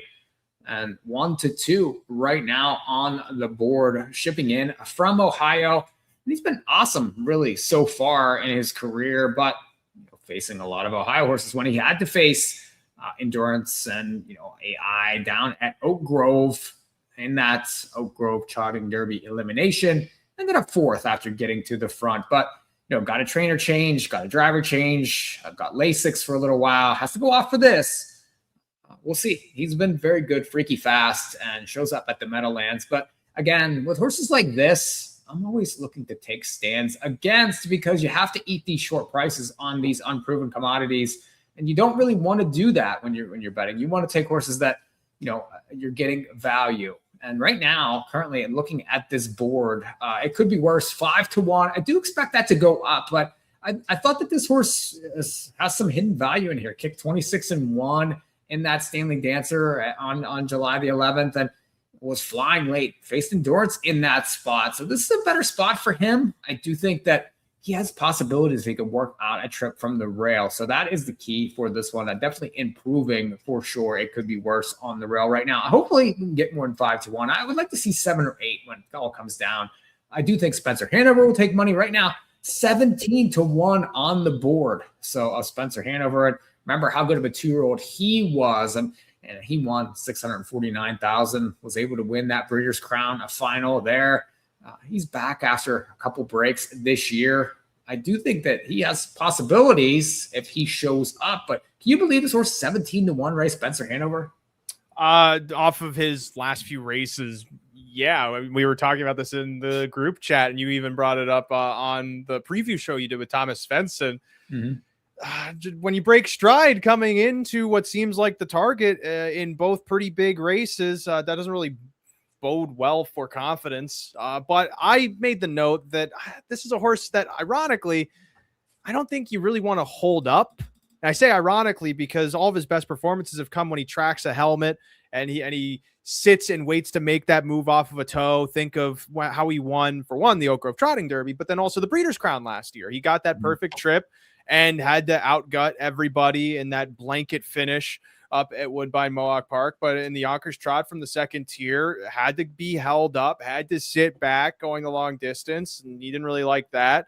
Had to be held up and was boxed in that Stanley Dancer. Didn't like that. Granted, that could be to something else. Maybe there's a shoeing thing that the Melanders and such had to do. I didn't catch on the scroll, though, if he's one of the Melander horses that have pulled shoes or not tonight. That would obviously be a key data point inside of this race. But beyond that, to plug the other show you guys did, Thomas was really impressed with how the horse was training on the Melander farm. He was. That is right. But whether that means this horse is going to rebound, I think you're at least getting the right price if he stays in that 20-1 ballpark, which just doesn't seem likely. JD checking in, and he's always been a fan of the show, and he's always, he's got his eyes on everything. He's always watching. He's always giving us horses everywhere. He'll be giving us horses from a fair somewhere in Ohio, or he definitely is tied in and locked on. True fan. He is definitely in the mix. But according to pick threes, it looks like Spencer Hanover will come down right now 20-1. I mean, you almost would have to kind of take him at that price just because he's a proven commodity when he shows up. So, and you got Big Ranger here at 1-2. Would you rather have Spencer at 20 or Big Ranger at 4-5? Because I think it's a no-brainer. Yeah, that's a no-brainer of Spencer, because he's as good as everyone else when he's at his best, and really you're just betting on him rebounding off of a pair of clunker performances. Then that said, Big Ranger is I think he can prove himself on this turf in the figurative sense. Definitely not turf. In the figurative sense, off Lasix though. For whatever that's worth. They ran a few races paced and trotted a few races on the grass a couple years ago at Meadowlands. You remember that? Whenever they had him over the grass? Yeah, and then never again, because I think a horse got injured out of that and had to retire. But it doesn't happen in New Zealand and Australia. Yeah. It should, but in America, that anything that could potentially be anyone stubs their toe and forget it's over. But I was gonna plug the Diamond Creek boys, Creekside Chat. Yeah. They just had a talk about the fact that Big Ranger, I'm curious what you think about this. Ronnie Gillespie brings this horse from 2 to 3, gets the win in the Trotting Derby Consolation, obviously doesn't make the final, but after that, the ownership decides to switch barns from that. The rumor, and the rumor somewhat corroborated by Oak Grove Trotting Derby Day, when Ronnie Gillespie was in the winner's circle, he sounded really excited to have the potential to drive this horse in the Hambletonian, which I think, when you're a guy like him who's been in the game for so long, you come from Mississippi, like that's an exciting opportunity to have forged for yourself. Yeah. But I'm of the camp that I can understand when there's $1 million, when $1 million is in front of you, people do weird things, and they'll do things that maybe are not the best decision, or they're trying to rationalize that I'm just trying to make the most optimal decision for ROI. But I think no matter what, it's disappointing that it's not Ronnie Gillespie here. Hey, Roger Hammer won the Hambletonian with his horse. So, I mean, it's not unprecedented. I mean, Malvin Burrows won the Hambletonian with his horse. I mean, these are guys that are basically like Ronnie Gillespie, right? I mean, basically the same kind of guys, just, hardworking, guys that are racing at the fairs and they get a lot of speed out of horses. The fact that he got pulled off this horse I'm sure is gutting to him. I mean, it's, it'd be awful, especially with the work that he did with this horse and how good he was at 2. I mean, he was 7 for 7. He made 370,000. I mean, the horse has lost 2 races lifetime, and he's a fantastic horse. So yeah, I mean, you don't, you want to take your girlfriend to the prom, and like that ain't happening. So it's brutal for him, I'm sure. Right, and there, I can understand the argument, because I was thinking about this when I was listening to their discussion, because if a guy like Ronnie would want to drive the horse, there's a notion that since he's not one of like the main guys, the Timmys, the Dexter, at least like the elite guys who know each other's tendencies and will drive around those, that predisposes the horse to a terrible trip. But I like, especially a horse like Big Ranger, I don't know that it matters. I mean, if the horse is going to take you there, I mean, you and I can sit behind it if he's that good. I mean, not to disparage him, but I'm saying, like, if the horse is that good, it's, I mean, it doesn't really matter. I mean, but, these big races and these top guys, they're the top guys for a reason. I mean, there's a reason why that they're sitting in those seats. And, when you have a big horse like this, that you want the, one of the best to be, taking the reins. And if things happen, and look at some of these trips tonight. I mean, a decision here, a step there, leads to a break or leads to a bad trip or leads to the horse maybe finishing second whenever they could have won. Well, of course you're going to second guess it whenever you could have had a T-Trick or you could have had a Scott Zeron sitting there. So, I mean, you can't really blame them, right? Because, I mean, it's human nature to want to give the best to your best horse, to give them the best chance. That's what I mean. Especially a prize like the Hambletonian, it really will. It's a derby, the same thing. That'll exacerbate any sorts of decisions like that, because not many people have the chance to go there once. It's that important of a race. But there's only been 100. We're going to 101. 3-5 on Big Ranger. Magic Punk is 9-2. That's too low. Too low. 6-1 on it could be worse. I know that was the horse that you had your eye on. I think that horse, he could make the final, but I don't think 6-1 is really worth. He's going to drift up. He's going to come up because Spencer's got to come down from 23. I mean, I think Nick Nacken comes down and Diabolic Hill's going to come down from 9. These other horses are going to start to take money here. So there's only 10 grand in the pool. About 10 to 1 in here.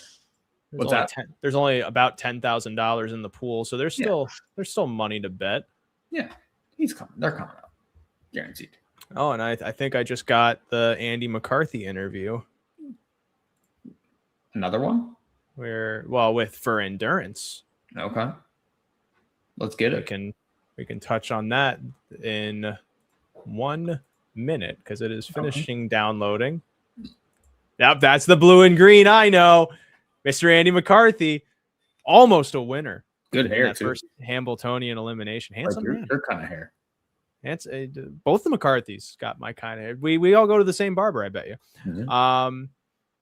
Almost a winner in that first elimination with endurance. Mike argues that he would have been a winner if I hadn't said a word, but I think just impressive the horse could hear me all the way from here, because he is that good of a horse that I think he could have supersonic hearing.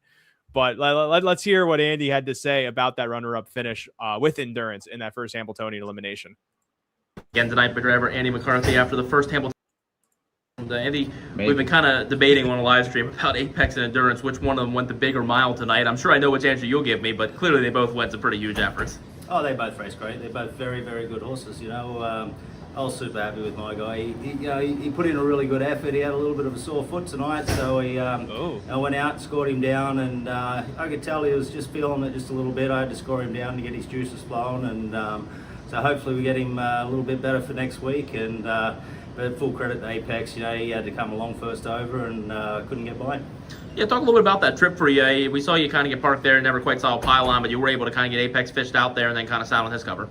Yeah, I kind of, on paper, it didn't really look like I was going to spend a lot of time on the rail there tonight anyway. I mentioned that to Chris before the race, but I just figured I'd like to have Dex's helmet. You know, wherever he landed, I'll just land and wait for his cover, and you know, kind of hoping that he didn't go too far forward early and push his way to the front. But it kind of, the trip worked out for me, and I guess it did for Apex too.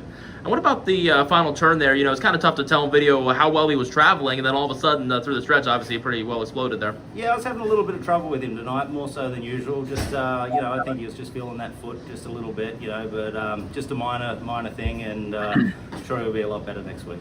And yeah, obviously a huge effort in that back half of the Mile Blue, doing 54 and change. So for you and Apex to get there, clearly a huge back half. Yeah, you know, they're just two great horses. It's yeah, they're fighting tooth and nail down to the wire.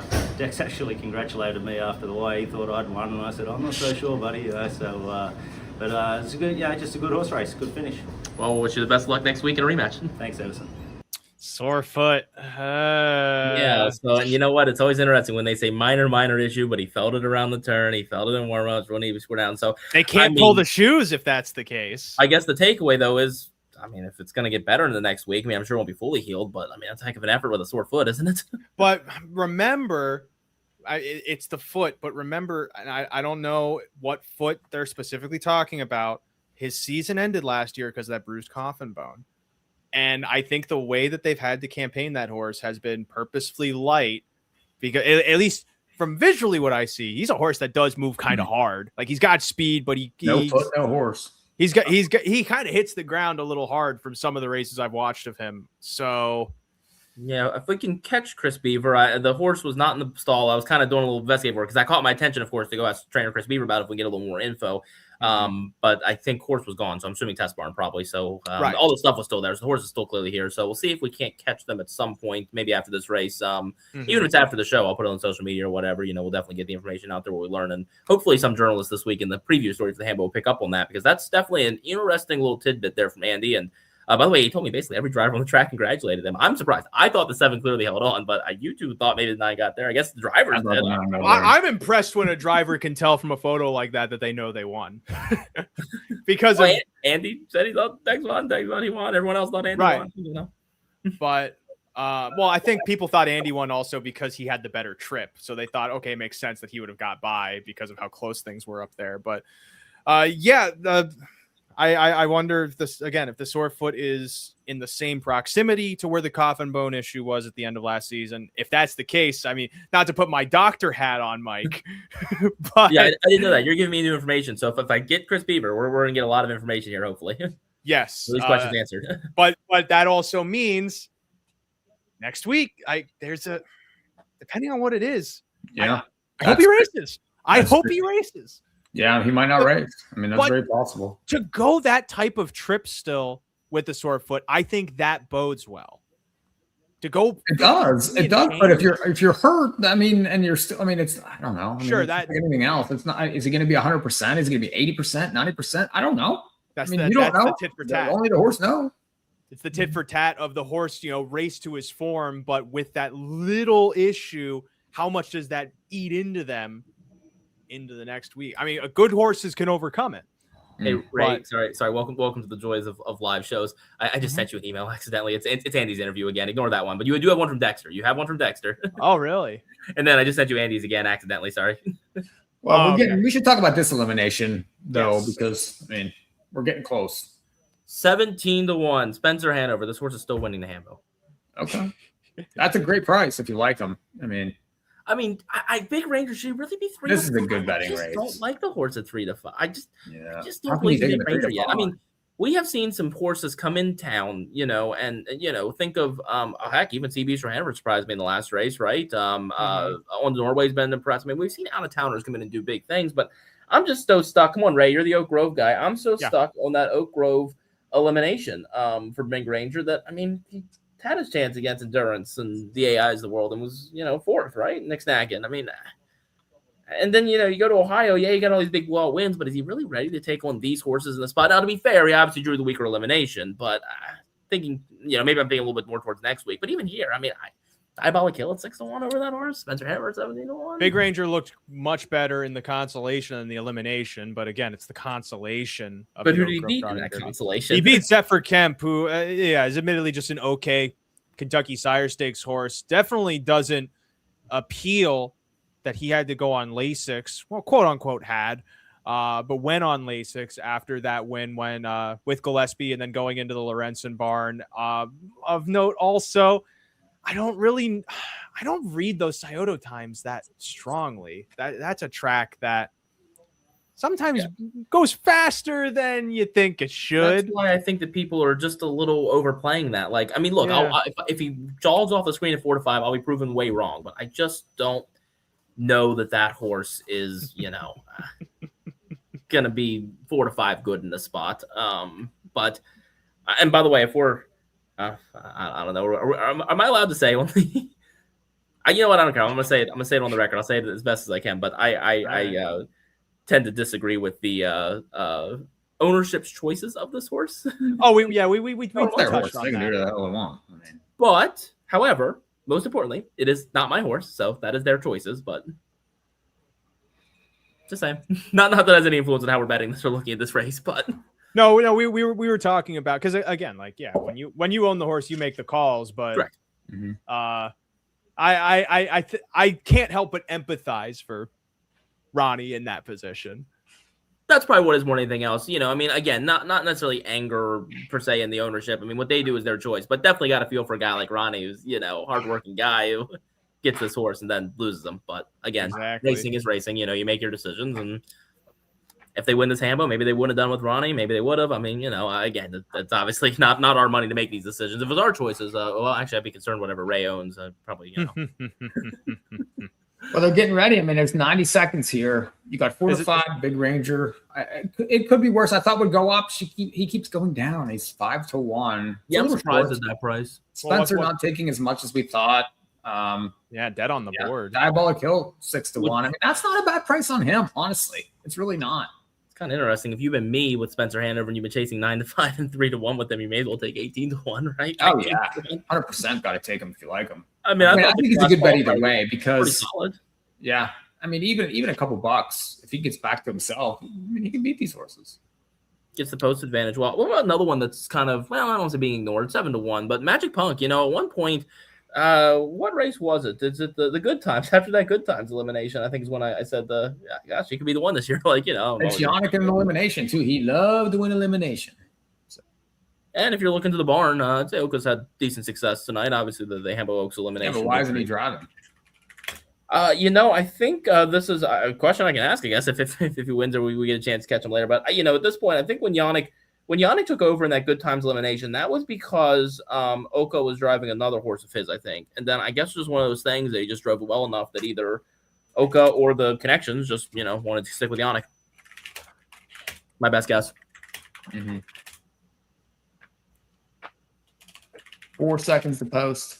Gate's going to be rolling here. I'm intrigued if this is a they knew on Spencer Hanover because again he can very easily return to form, and 17 to 1 is a ludicrous price for him to get dismissed at. Yeah. I also think it's they knew on Big Ranger if he wins it 3 to 5. I don't know. I just it's just never so liked short. Like, what are we doing? Let's be real. You two never take 3 to 5. Troy Byer, Take a 3 to 5 in the right place. I don't want anything to do with Big Ranger at 3 to 5. The 7's wound up behind the gate. That is Magic Punk. Yeah, he always looks like that. Yeah, I know. That's not what you want to see, especially. All right, all in line. Start time for the second and final Hambo limb. Then I got to get out of here before this BTS concert ends. Hopefully we'll not run out too long, but I'll try to catch a couple quick interviews before we sign off here for the night. We'll see what we can get done. Yeah, and we could post them on the worst case scenario, make sure we look for them on the other. Or we could do a little. We'll have some interviews for the recap. I mean, I'm sure we're going to do a live show this week with. I'll talk to Adam and see what they're up to. And we can grab some of those best sound bites for sure and show them off there. Great guys, and we're going to have hits on the thoroughbred stations also. No one at 80 to 1 is leaving. T-Trick on the outside, that is Big Ranger, right? Magic Punk shoots through. What's Dexter having? Oh, that's Nick Snacking, right? I wonder if Ronnie would have been 5 wide. Kingman's next at the inside. That's pretty good, by the way. I was able to get to like the top 6 without having to look at a program. I guess I've actually studied these races for once. Interesting that Nick Snackin is ahead of Spencer Hanover. Oh, here goes Magic Punk to the top. It could be worse. 27-3. Obviously, on this thing. Jesus. Slower early, but they're surely working. Yeah, look at Big Ranger. He's really gonna have to work. Wow, and Nick Snackin pulling 2 to 5 ahead on Big Ranger. Hanover. And Big Ranger at the front. Nick Snackin first up. Spencer Hanover's second over at what, 500 to 1? He's currently 32 to 1. 30. Are you serious? What? That is amazing. What? This is his trip. Gosh, I would any horse's trip. No, but his especially. He doesn't have it though. I don't know. He usually gaps in the turn. He did this in the Breeders' Crown. As soon as I heard the last things as I was going out to try to grab Dexter for this interview when Mike said he couldn't win this limb. So here we go. I think Big Ranger's home here. Yeah, I think so too. He's playing with him. So how does he get bet next week relative to endurance or This horse that went off the screen like this, he's going to be the favorite. Gosh, I still didn't think I liked this horse as much, but oh my God. And Spencer Hanover is going to get at least 4th. So he will make the final. Final anyway. No, yeah, he held off Minoan. So okay, the one got second, yeah. One got third. Yes, 7-1. I think Magic Punk. It could be worse. Spencer Hanover somewhere back there with, was it Requiem that was somewhere battling? 54-2 back half, parked the first 3/8 under a death grip. Yeah. So I'm impressed. I got to say, I didn't like him. I bet against him, but he murdered. So Tim Tetrick to Ronnie Gillespie is a 2-second at least, apparently difference. 10 lengths. Well, I am going to, I think, just grab Tim as we're going to try to wrap the show up, right? And hopefully we can grab Tim after this winter circle, which he's going to be a while, so I can stay on with you guys for a little while here until we get him out of this winter circle. But well, we still have to interview we still didn't play the one interview you did, so we might as well do that. Which one are we missing? I'm still wondering about the trainer change. I mean, Madison Global's probably happy. Yeah, I'd be happy if I were them. I mean, he was big, but we'll see. That was still got a good to prove race. it next week. So that was a good race, and he at least got some drop protection. He was awesome. We did get Who'd you talk to? What'd you talk to Dexter about, Ed? Everything. He keeps winning everything. We talked about okay, so this is a long one. I don't think it's overly long. I knew he's been interviewed to death, so I didn't want to keep him too long. We talked about Set Your Sights High. We talked about Apex, and we talked about Brandon Boulevard. Just half a second on Brandon Boulevard. Obviously, we weren't really covering that race, but it was pretty impressive. All right, so let's quickly take a look at what Dexter had to say about so far this night, especially with a win in a Hambletonian elimination, driving Apex to a narrow victory over the sore-footed Endurance. Here by driver Dexter Dunn after a trio of wins. He just rattled off in races 6, 7, and 8. Dexter, let's start with race 6 there, that third and final Hambletonian Oaks elimination. Kind of an odd race the way it went there with you finding your way on the front through a 32 second quarter. Yeah, I mean, obviously a couple made breaks in there, and we got the way handy, and then the pace pretty slow, so we moved to the front. But just really happy with the way she felt tonight. She's really, she's come back into form from last year, and she's doing a good job. Talk us a little bit through the last parts of that mile. Obviously, able to hold on for the win, but it seemed like Leading Lady and Mac Kaylee really flying there on the outside. Yeah, they were coming fast, weren't they? Yeah, my girl was probably a little bit lonely up front. I still had the earplugs in her, and she was a bit lonely, and I might have fell asleep a little bit, but she was lucky to hold on, but just really happy with the way. And for race 7, that Hambletonian elimination, we were discussing on the show Apex versus Endurance. Who went the bigger mile between the two? I'm sure I know your answer, but clearly they both went huge efforts. Yeah, both of them put in big miles there. I couldn't be more happy with my guy. His first run in 3 weeks, so I think he'll definitely be better for the run. And he's tough. He really fought off Endurance tonight. Couldn't be more happy with that. Talk a little bit about that trip in there, a little bit of a gamesmanship with Andy able to get you out there when he was parked outside, and then you had to come a long way first up. Yeah, obviously, once Andy couldn't get in, we only got in for a little bit and had to come back out, and got a touch of the cover of Scotty, but then he moved to the front and we were left first over again, so just credited the horse for sticking on like the way he did. And the back half of the mile 54, so for you and Andy to get there with your horses, obviously huge back halves from them. Yeah, they're both obviously, all past those two trotters. Looking forward to next week.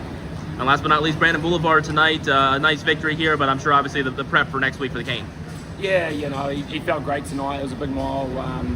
he did it pretty easy. He's, his first run too since the Meadowlands pace, so no doubt he'll strip a little footer for that for the Cane pace this week. Well, thanks, Dexter. Best of luck the rest of the night next week. Thank you.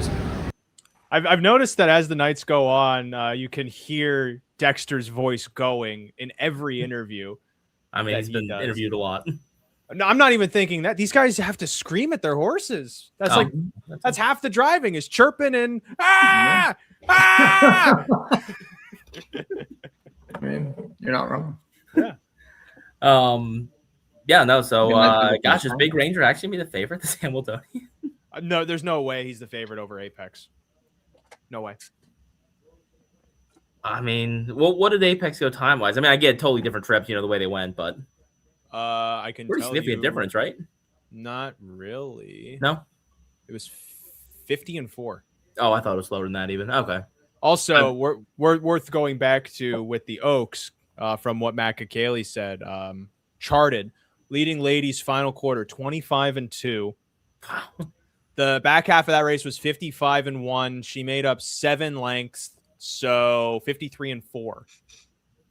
By the way, I did ask Andy McCarthy just to make you all happy, just to confirm that it's not just my personal opinion. Yeah, there's no wind out there, so okay.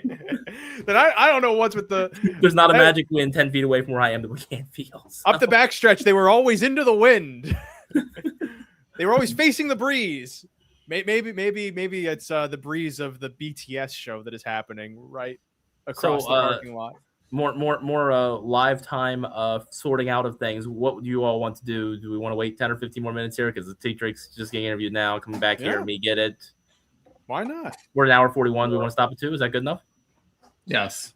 I'm told 10:30 fireworks go off at this BTS concert, and then everybody's going to leave. So I'm out here before 10:30. Is that usually how BTS concerts let's get end? the interview, and then we'll go from there. But I mean, we're gonna start thinking about the finals here now because I mean the fields are set, and I know who's coming. Yeah, you all can chat on that. By the way, my morning started. I know everybody cares deeply. Started at 6 a.m. this morning. I ran a Memorial 5K. I also have foot issues. If anybody wants to write a story on that, okay. I also will be questionable. I wouldn't pull your shoes. Be very questionable for next week. Yeah, did you pull the shoes for the 5K or would you do? I think it's actually the opposite. It feels like it's worse when I'm like walking around barefoot at night at home. I think it's actually like support shoe based or whatever. So I think I actually need more shoes. Can I put on 2 shoes? 2 shoes, extra shoe. Edison double shoe.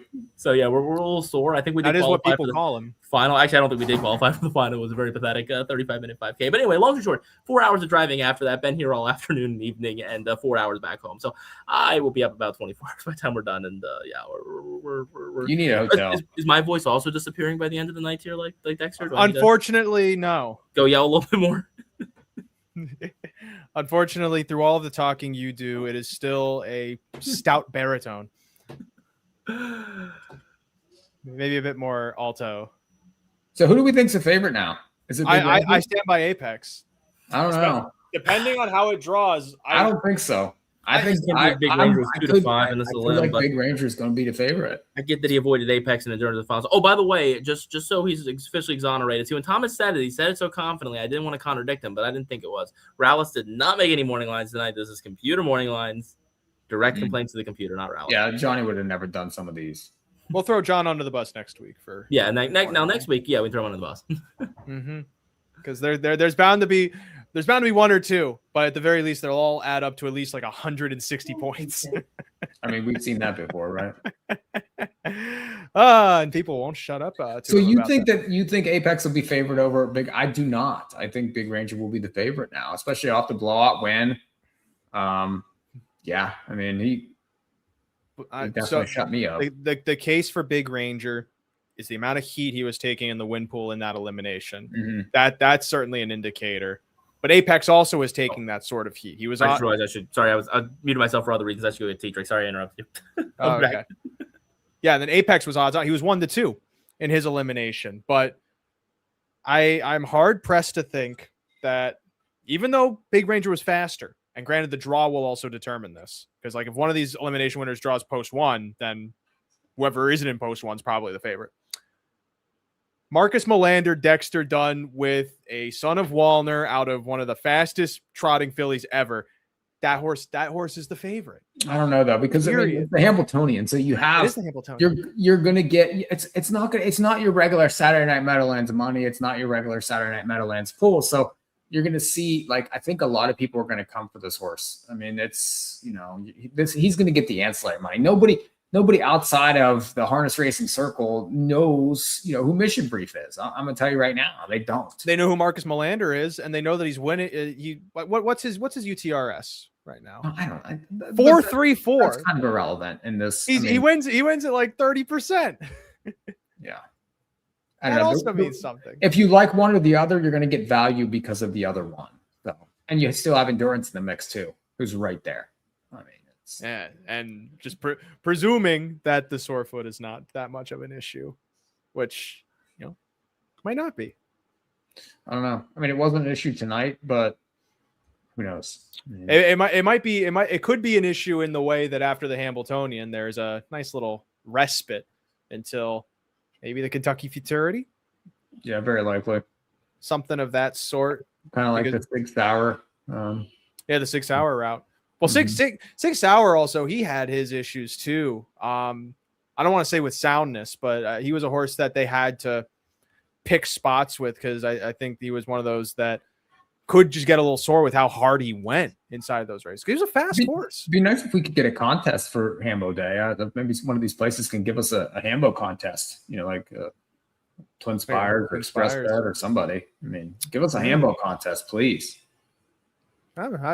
I think we both know the people to swing that. I mean, I could ask. I mean, I'll text Darren right now. I mean, right. It's I don't know. He says that like the problem is these tracks don't give him permission. Like they want to do more harness stuff and they can't get permission. So I don't know. I mean, it's the biggest day. It'd be nice to have a big contest. Well, and contests have really been popping off, not only on Twin Spires, but even just in general. Even like the pick and pray ones. That's a huge complex. Naira Bets got back into contests, and my buddy Jackson's been running that, and he's getting lots of great responses. I mean, Express Bet, they have a lot of nice contests, so they're out there. I'm even thinking of the work that ITM does with horse players and the Breeders' Cup for the ITM Horse Players Tour. Absolutely.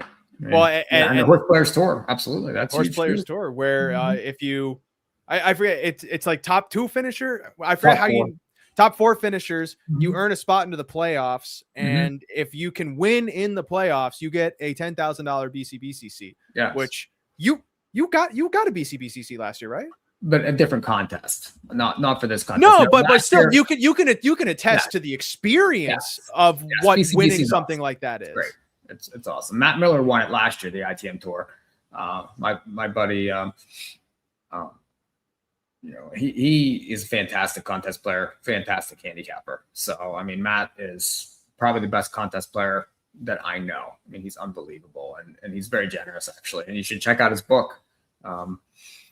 Oops, all a better way of thinking, right? It's called. Oh, that's what it's called? Yeah, a better way of thinking. So if anybody's interested in that, jump on and you can get that, online, and you can actually get the audiobook also, which is very useful. So, Matt is a great guy, and I highly, highly recommend that book. I mean, we're not here to, this is totally, something for my own. I mean, we get nothing for this, but I like Matt. Matt's book's great. So you should check out Matt's book. I was more so just trying to have the conversation about contests in general, because like there used to be the World Harness Handicapping Challenge or Championship. They did, yeah. I remember that from even when I was coming up into the game. It was like $100,000 pot.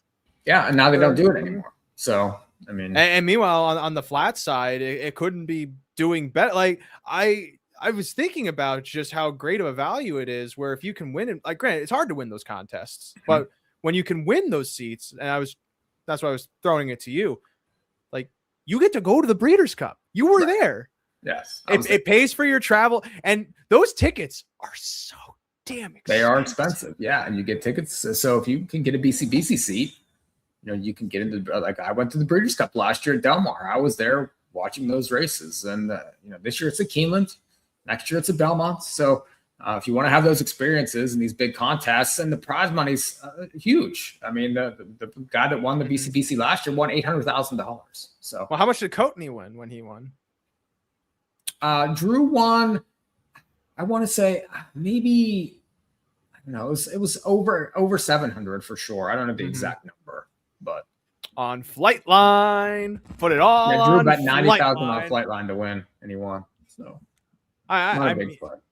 That's I that must have been his whole bankroll. It was, right? Yeah. He got it up to 90,000. He hit like 4 straight winners. Drew's a great guy too. Fantastic guy.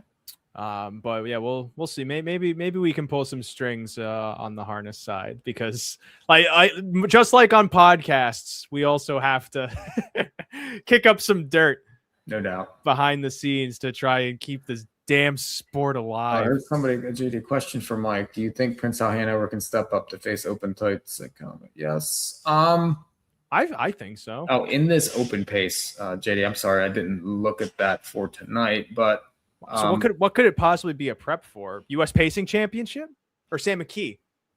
Maybe it's probably a prep for the Sam McKee. I would imagine they're going to hit the road for sure. So yeah, I mean, JD, I don't even know where they're at with that right now, because I'm sorry I missed this. It was at 9:50. That was about 10-15 minutes ago, so we were sort of in the middle of something there. But yeah, I don't know what happened there. I guess I should see. They're probably going now. They are going now. Oh well. Yeah, we're just waiting for Ed to catch up with Prince Al was third. The remaining connections. Who won? Crackshot?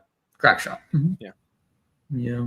Another horse I wanted, Oak Grove. I'm sorry I missed that. So not intentional. I thought it was I think it's interesting because the McNairs, they brought Crackshot down to Oak Grove for one preliminary of the Sire Stakes and then left. I just feel like that's a lot to do. Yeah. For $40,000. Well, but I feel like, granted, I'm the Oak Grove provocateur, but I feel like doing it at Lexington like they did to bring him back from that weird stint he had as a 3-year-old is different than going to Oak Grove and then coming back. Although maybe he was there because he was like turned out there or something. Did he have other horses going there too? I mean, that's a no. Yeah. Just a little anecdote then at that point, because we're just waiting for Ed. Yeah, we're just sitting here waiting for Ed for this tremendous interview. Which I originally wanted. Getting Beaver also. So okay. Ed usually doesn't chase Beaver on Saturdays, but he's trying to. Whoa! What? Wow! You think Ed talks about anything? I mean, we'll see what happens. Because you're saying he talks about anything. Well, no, I'm just saying that that's what he's trying to do right now, according to this text message. Okay. Well, which again, that I think that would be worth the wait. Originally, we wanted him to be live doing these, but then he called the audible. Yeah, which is probably better actually, because at least he can get the. We've had good. We've had good audio and video for these, so the live ones can be a little tricky. Well, granted, I haven't been able to do any editing on them, because usually when we do these shows, we can get stuff in time where I can adjust the audio levels, add a compressor or something, and make it so you can hear these guys better. But without doing that, we've been able to still get some pretty solid stuff. This has been a good show. This has been good. Yeah, it'd be nice if we could have shown the feed, but they didn't put it up on YouTube. Yeah, which again, we're doing our best to keep this damn sport alive. Trying. But I still think great racing. I'm still thinking about that Apex elimination. That was a really good race. That was a good race. Yeah, you were getting very excited with Apex. Well, I was especially getting excited with Endurance because I basically said he was going to win the Hambo after I watched him lose the Trotting Derby.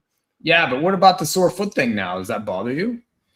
I think I'm curious what Chris Beaver has to say about it, because if it's a foot that's not associated with the coffin bone, I think I'm less concerned, because Perfect Thought had not a sore foot, but I think had like an abscess or something, and that's why she had the scratch from the Silverman on pace night. But she kind of had something of that sort brewing also in the Van Hanover, and she raced fine there. So these horses, they can Yeah, but I mean, you can't. I mean, that is completely incidental. One thing has nothing to do with the other.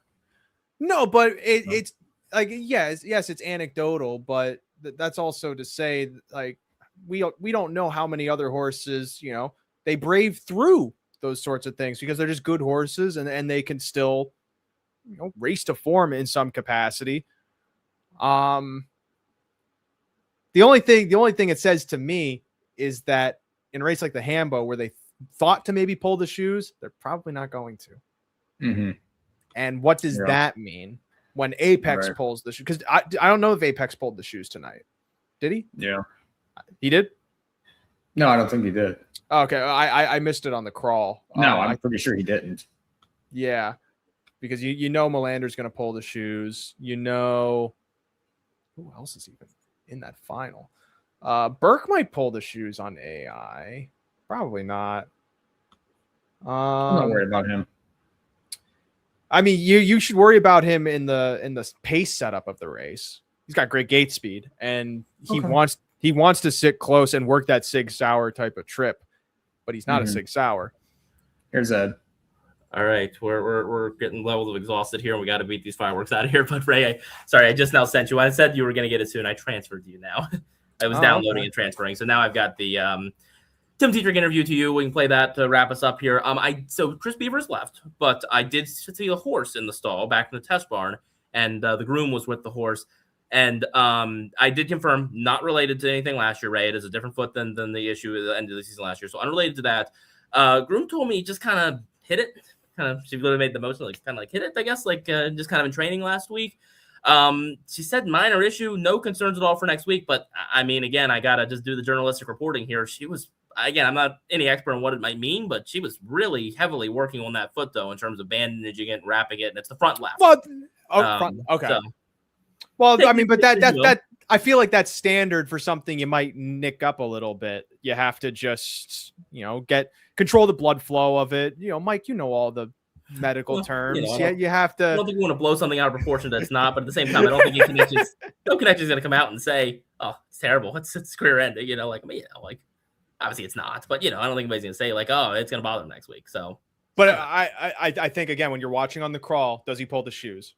I think that's the major tell of how great of a performance are we going to get from him. He could still put in a good performance if it really isn't that big of a deal, but that's something to keep an eye on. I'm still waiting. Oh, wait, here it is. Here's the Tim Tetrick interview. I hope you got something stellar, Ed. I hope this was worth the wait. It's basically just called me for John Hagan, who was watching all night, waiting for this moment. Me saying I'm wrong. It never happens. It's very rare that you hear me say this. Wow. Well, Ed talking to Tim. Oh, you got him outside. He took the van back. He didn't even drive Big Ranger back around. Oh, wow. Horse too good for him. He just ditched him. Let's see what Tim Tetrick had to say after winning the other Hambletonian elimination with Big Ranger. Driver Tim Tetrick after that second Hambletonian elimination. Tim, I'll be the first to admit it. I wasn't sure Big Ranger could compete on this big track with these horses, even with all his Ohio form. Clearly, I am very wrong. Yeah, I'm glad you are. I had my doubts a little bit, but he would just impress me so much the times I got to drive him, and he was doing those miles so easy, and he was setting track records. Sciota's been there for 100 years, and he's still one of the fastest horses in Ohio. So, and he was doing it just effortlessly. So, I was pretty sure that he could do it, and we got a clean trip, and he raced great. What about that trip? A little bit early on, you did have to sit outside a little bit. Well, I wanted him to learn to follow a helmet. His whole life he's just left the gate, and I still left the gate, but I was trying to make sure I could, have some audibles, because I think he's going to be so good off a helmet when I get him to get there. And he went 50 flat tonight. How confident were you through the stretch there, though? It seemed like he had pretty good margin. I got parked past the half, 55 and a piece. That's faster than the other elimination went. And as soon as I got there, I didn't get much of a third quarter breather. It was people at my neck. So, but once I started calling him and he just threw, he picked me right up and carried me the rest of the way. And what about, you think then, obviously with a little bit of experience tonight and in general, the versatility you might have, obviously with next week, big money on the line, never know how the trip might work out? Well, I just like being able to have options. You go down the road every week, everybody's going to know how to beat that horse. So, this way he's learning to race my way, and he's picking it up real quick. He had a lot of good learnings tonight. Well, Tim, congratulations and best of luck next week. Thank you, man. Appreciate it. Why is everybody so happy when I'm wrong? Of course, that's your takeaway from it. I think it's pretty evident why people would feel that way. I thought it was interesting to hear. I think he could be the favorite next week. I really do now. Well, it was interesting to hear. Timmy seems like he really wants to put him on like Apex's back or something like that for the final. From how that big money on the line, you never quite know how that trip might work out, right? I mean, again, like you said at the end, I think you just want to have the options. But I mean, I'm sure the ideal trip for this horse is clearly on the lead and a reasonable half. But if that's not possible in Hambletonian final, it's not possible, right? Well, and Tim Tetrick's one Hambletonian win was a first up grind against Uncle Peter, who I think he wasn't just. I don't think that horse was 100% that day for whatever that part is worth. But then he also had to hold off Guccio and my MVP. Both really nice closing horses. Guccio, fast closing horse for Jimmy Takter. My MVP, eventual Kentucky Futurity winner. If I'm not mistaken, Mike LeChance's last drive. Oh. Because it's an interesting story because Mike LeChance, if I'm correct on this, and I might be wrong on this, stepped off the track, and then that night he was like, "That's it, I'm retired." Had no plans about it, but he just the internal clock said, "I'm years old." I don't know how old he was. All right, But Jess was a good driver. All right, we're going off script. I got like minutes until the fireworks go off, and yet you know what? We're just gonna sit here for 5 more minutes because we're already here. We're already all the way to the gate. Come on, it's a Miss Versatility. You got 11 horses. This is a pretty good field. Well, let's do a little bonus thoughts here. No, I also was wrong. Mike LeChance's last drive was winning with Ray's gonna get us to the gate just with these stories. Propulsion. Before we went to Europe. Yeah, and got nerved. Nerve. Yeah, apparently a huge controversy over there. Something that I get on every woman's about But all the time. And if you go on Spotify, you can find Daniel Today and song about propulsion. About propulsion. I mean, it's time for me to go. Yeah, I think we've had fun here and gotten some pretty good coverage. Norway Michelle at 7-2 in this of these races. Yeah, this you can root your horse home, Ed. We're gonna wrap things here. This has definitely been a laid back show, but I think still very substantive. Handicapping wise, I felt like we had our eyes on the right balls, and now going into the Hambletonian finals next week, which be on the lookout here on the In the Money Media Network. We will do a roundtable live talking about the greatest day in harness racing for Saturday, May the 8th. Wow, Saturday, August the 8th. The second Saturday, May. August. It's usually the first Saturday in August, but be on the lookout for that live stream either Wednesday night or Thursday night this upcoming week. I will be there. Mikey P will be there. We'll have some other great minds to talk about the biggest day in harness racing, and of course, use a lot of what we were able to glean from watching these races, as well as also the information we were able to get from our reporter on the ground, Mr. Edison Hatter, who will be back up here Tuesday. Thanks for driving. At some farms doing some other stuff, so might be able to get you some more information before you are on that show on Thursday night. So yeah, certainly. And we're gonna have a live hit with PTF on the Thoroughbred show as well on I believe Friday morning, hopefully. So hopefully we'll by then for sure, because I'll be here all day Thursday working in the back paddock. We can try to see if we could get see if we could get Tetrick or somebody for that too. That would be cool to get one of those guys, maybe one like a driver or the favorite or. Be better than usual Ray Catolo on that show. This is the thought. I do think for the Thoroughbred show. I think that would just like that quick hit, just like one of those, quick interviews that you did to maybe if we can try to make that happen, Ed, while you're there or something, sort of plant a seed for as PTF says, live production meeting in the middle of the show. Show. But that said, hopefully you were able to cash some tickets and also just enjoy the ride. They're on gate. Come on, I've the one with a 3-hour drive. At this point, you got to let me get Warren Michelle home. She's gonna get to the wire. You're gonna cut me off any second, right? By the time that I'm finished wrapping this show, they'll already have finished this race, and that'll be that because I'm making sure I've got all of my bows crossed. Because again, Mike, we started this show abruptly because we were just kind of rolling with how the post times were going. I'm having to do double duty. You're doing single duty, which is unusual. But there's a lot of me in this show, which is not which isn't bad. Like I don't hear people saying that it's too much you. I only ever hear people say it's too much me. Well, I mean, you've heard that a lot. Yeah. But I mean, whose fault is that? It's my parents. But that they're the ones that put 100% me out there, are they not? But bring back Cat. I love it. She went away. Exactly. Like this is at the heart of a show like this. You know, we're horse players watching these races, and we have the privilege of being able to have access to behind the scenes and hopefully bring you behind the scenes as well of some of Harness Racing's biggest events. But I think that does it.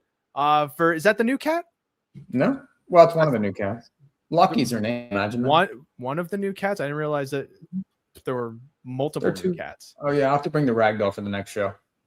Say bye, Lucky. All right, I'll let Rusty. It's Lucky. Oh, Lucky. Lucky has the last word here. Bye, Lucky. Say bye. Thank you for watching. Lucky might come back next week for the live roundtable. But until then, I'm Ray Gattolo. He's Mikey P. Ed Hatter is behind the scenes, and we don't really care for him to say goodbye because his horse isn't winning anyway.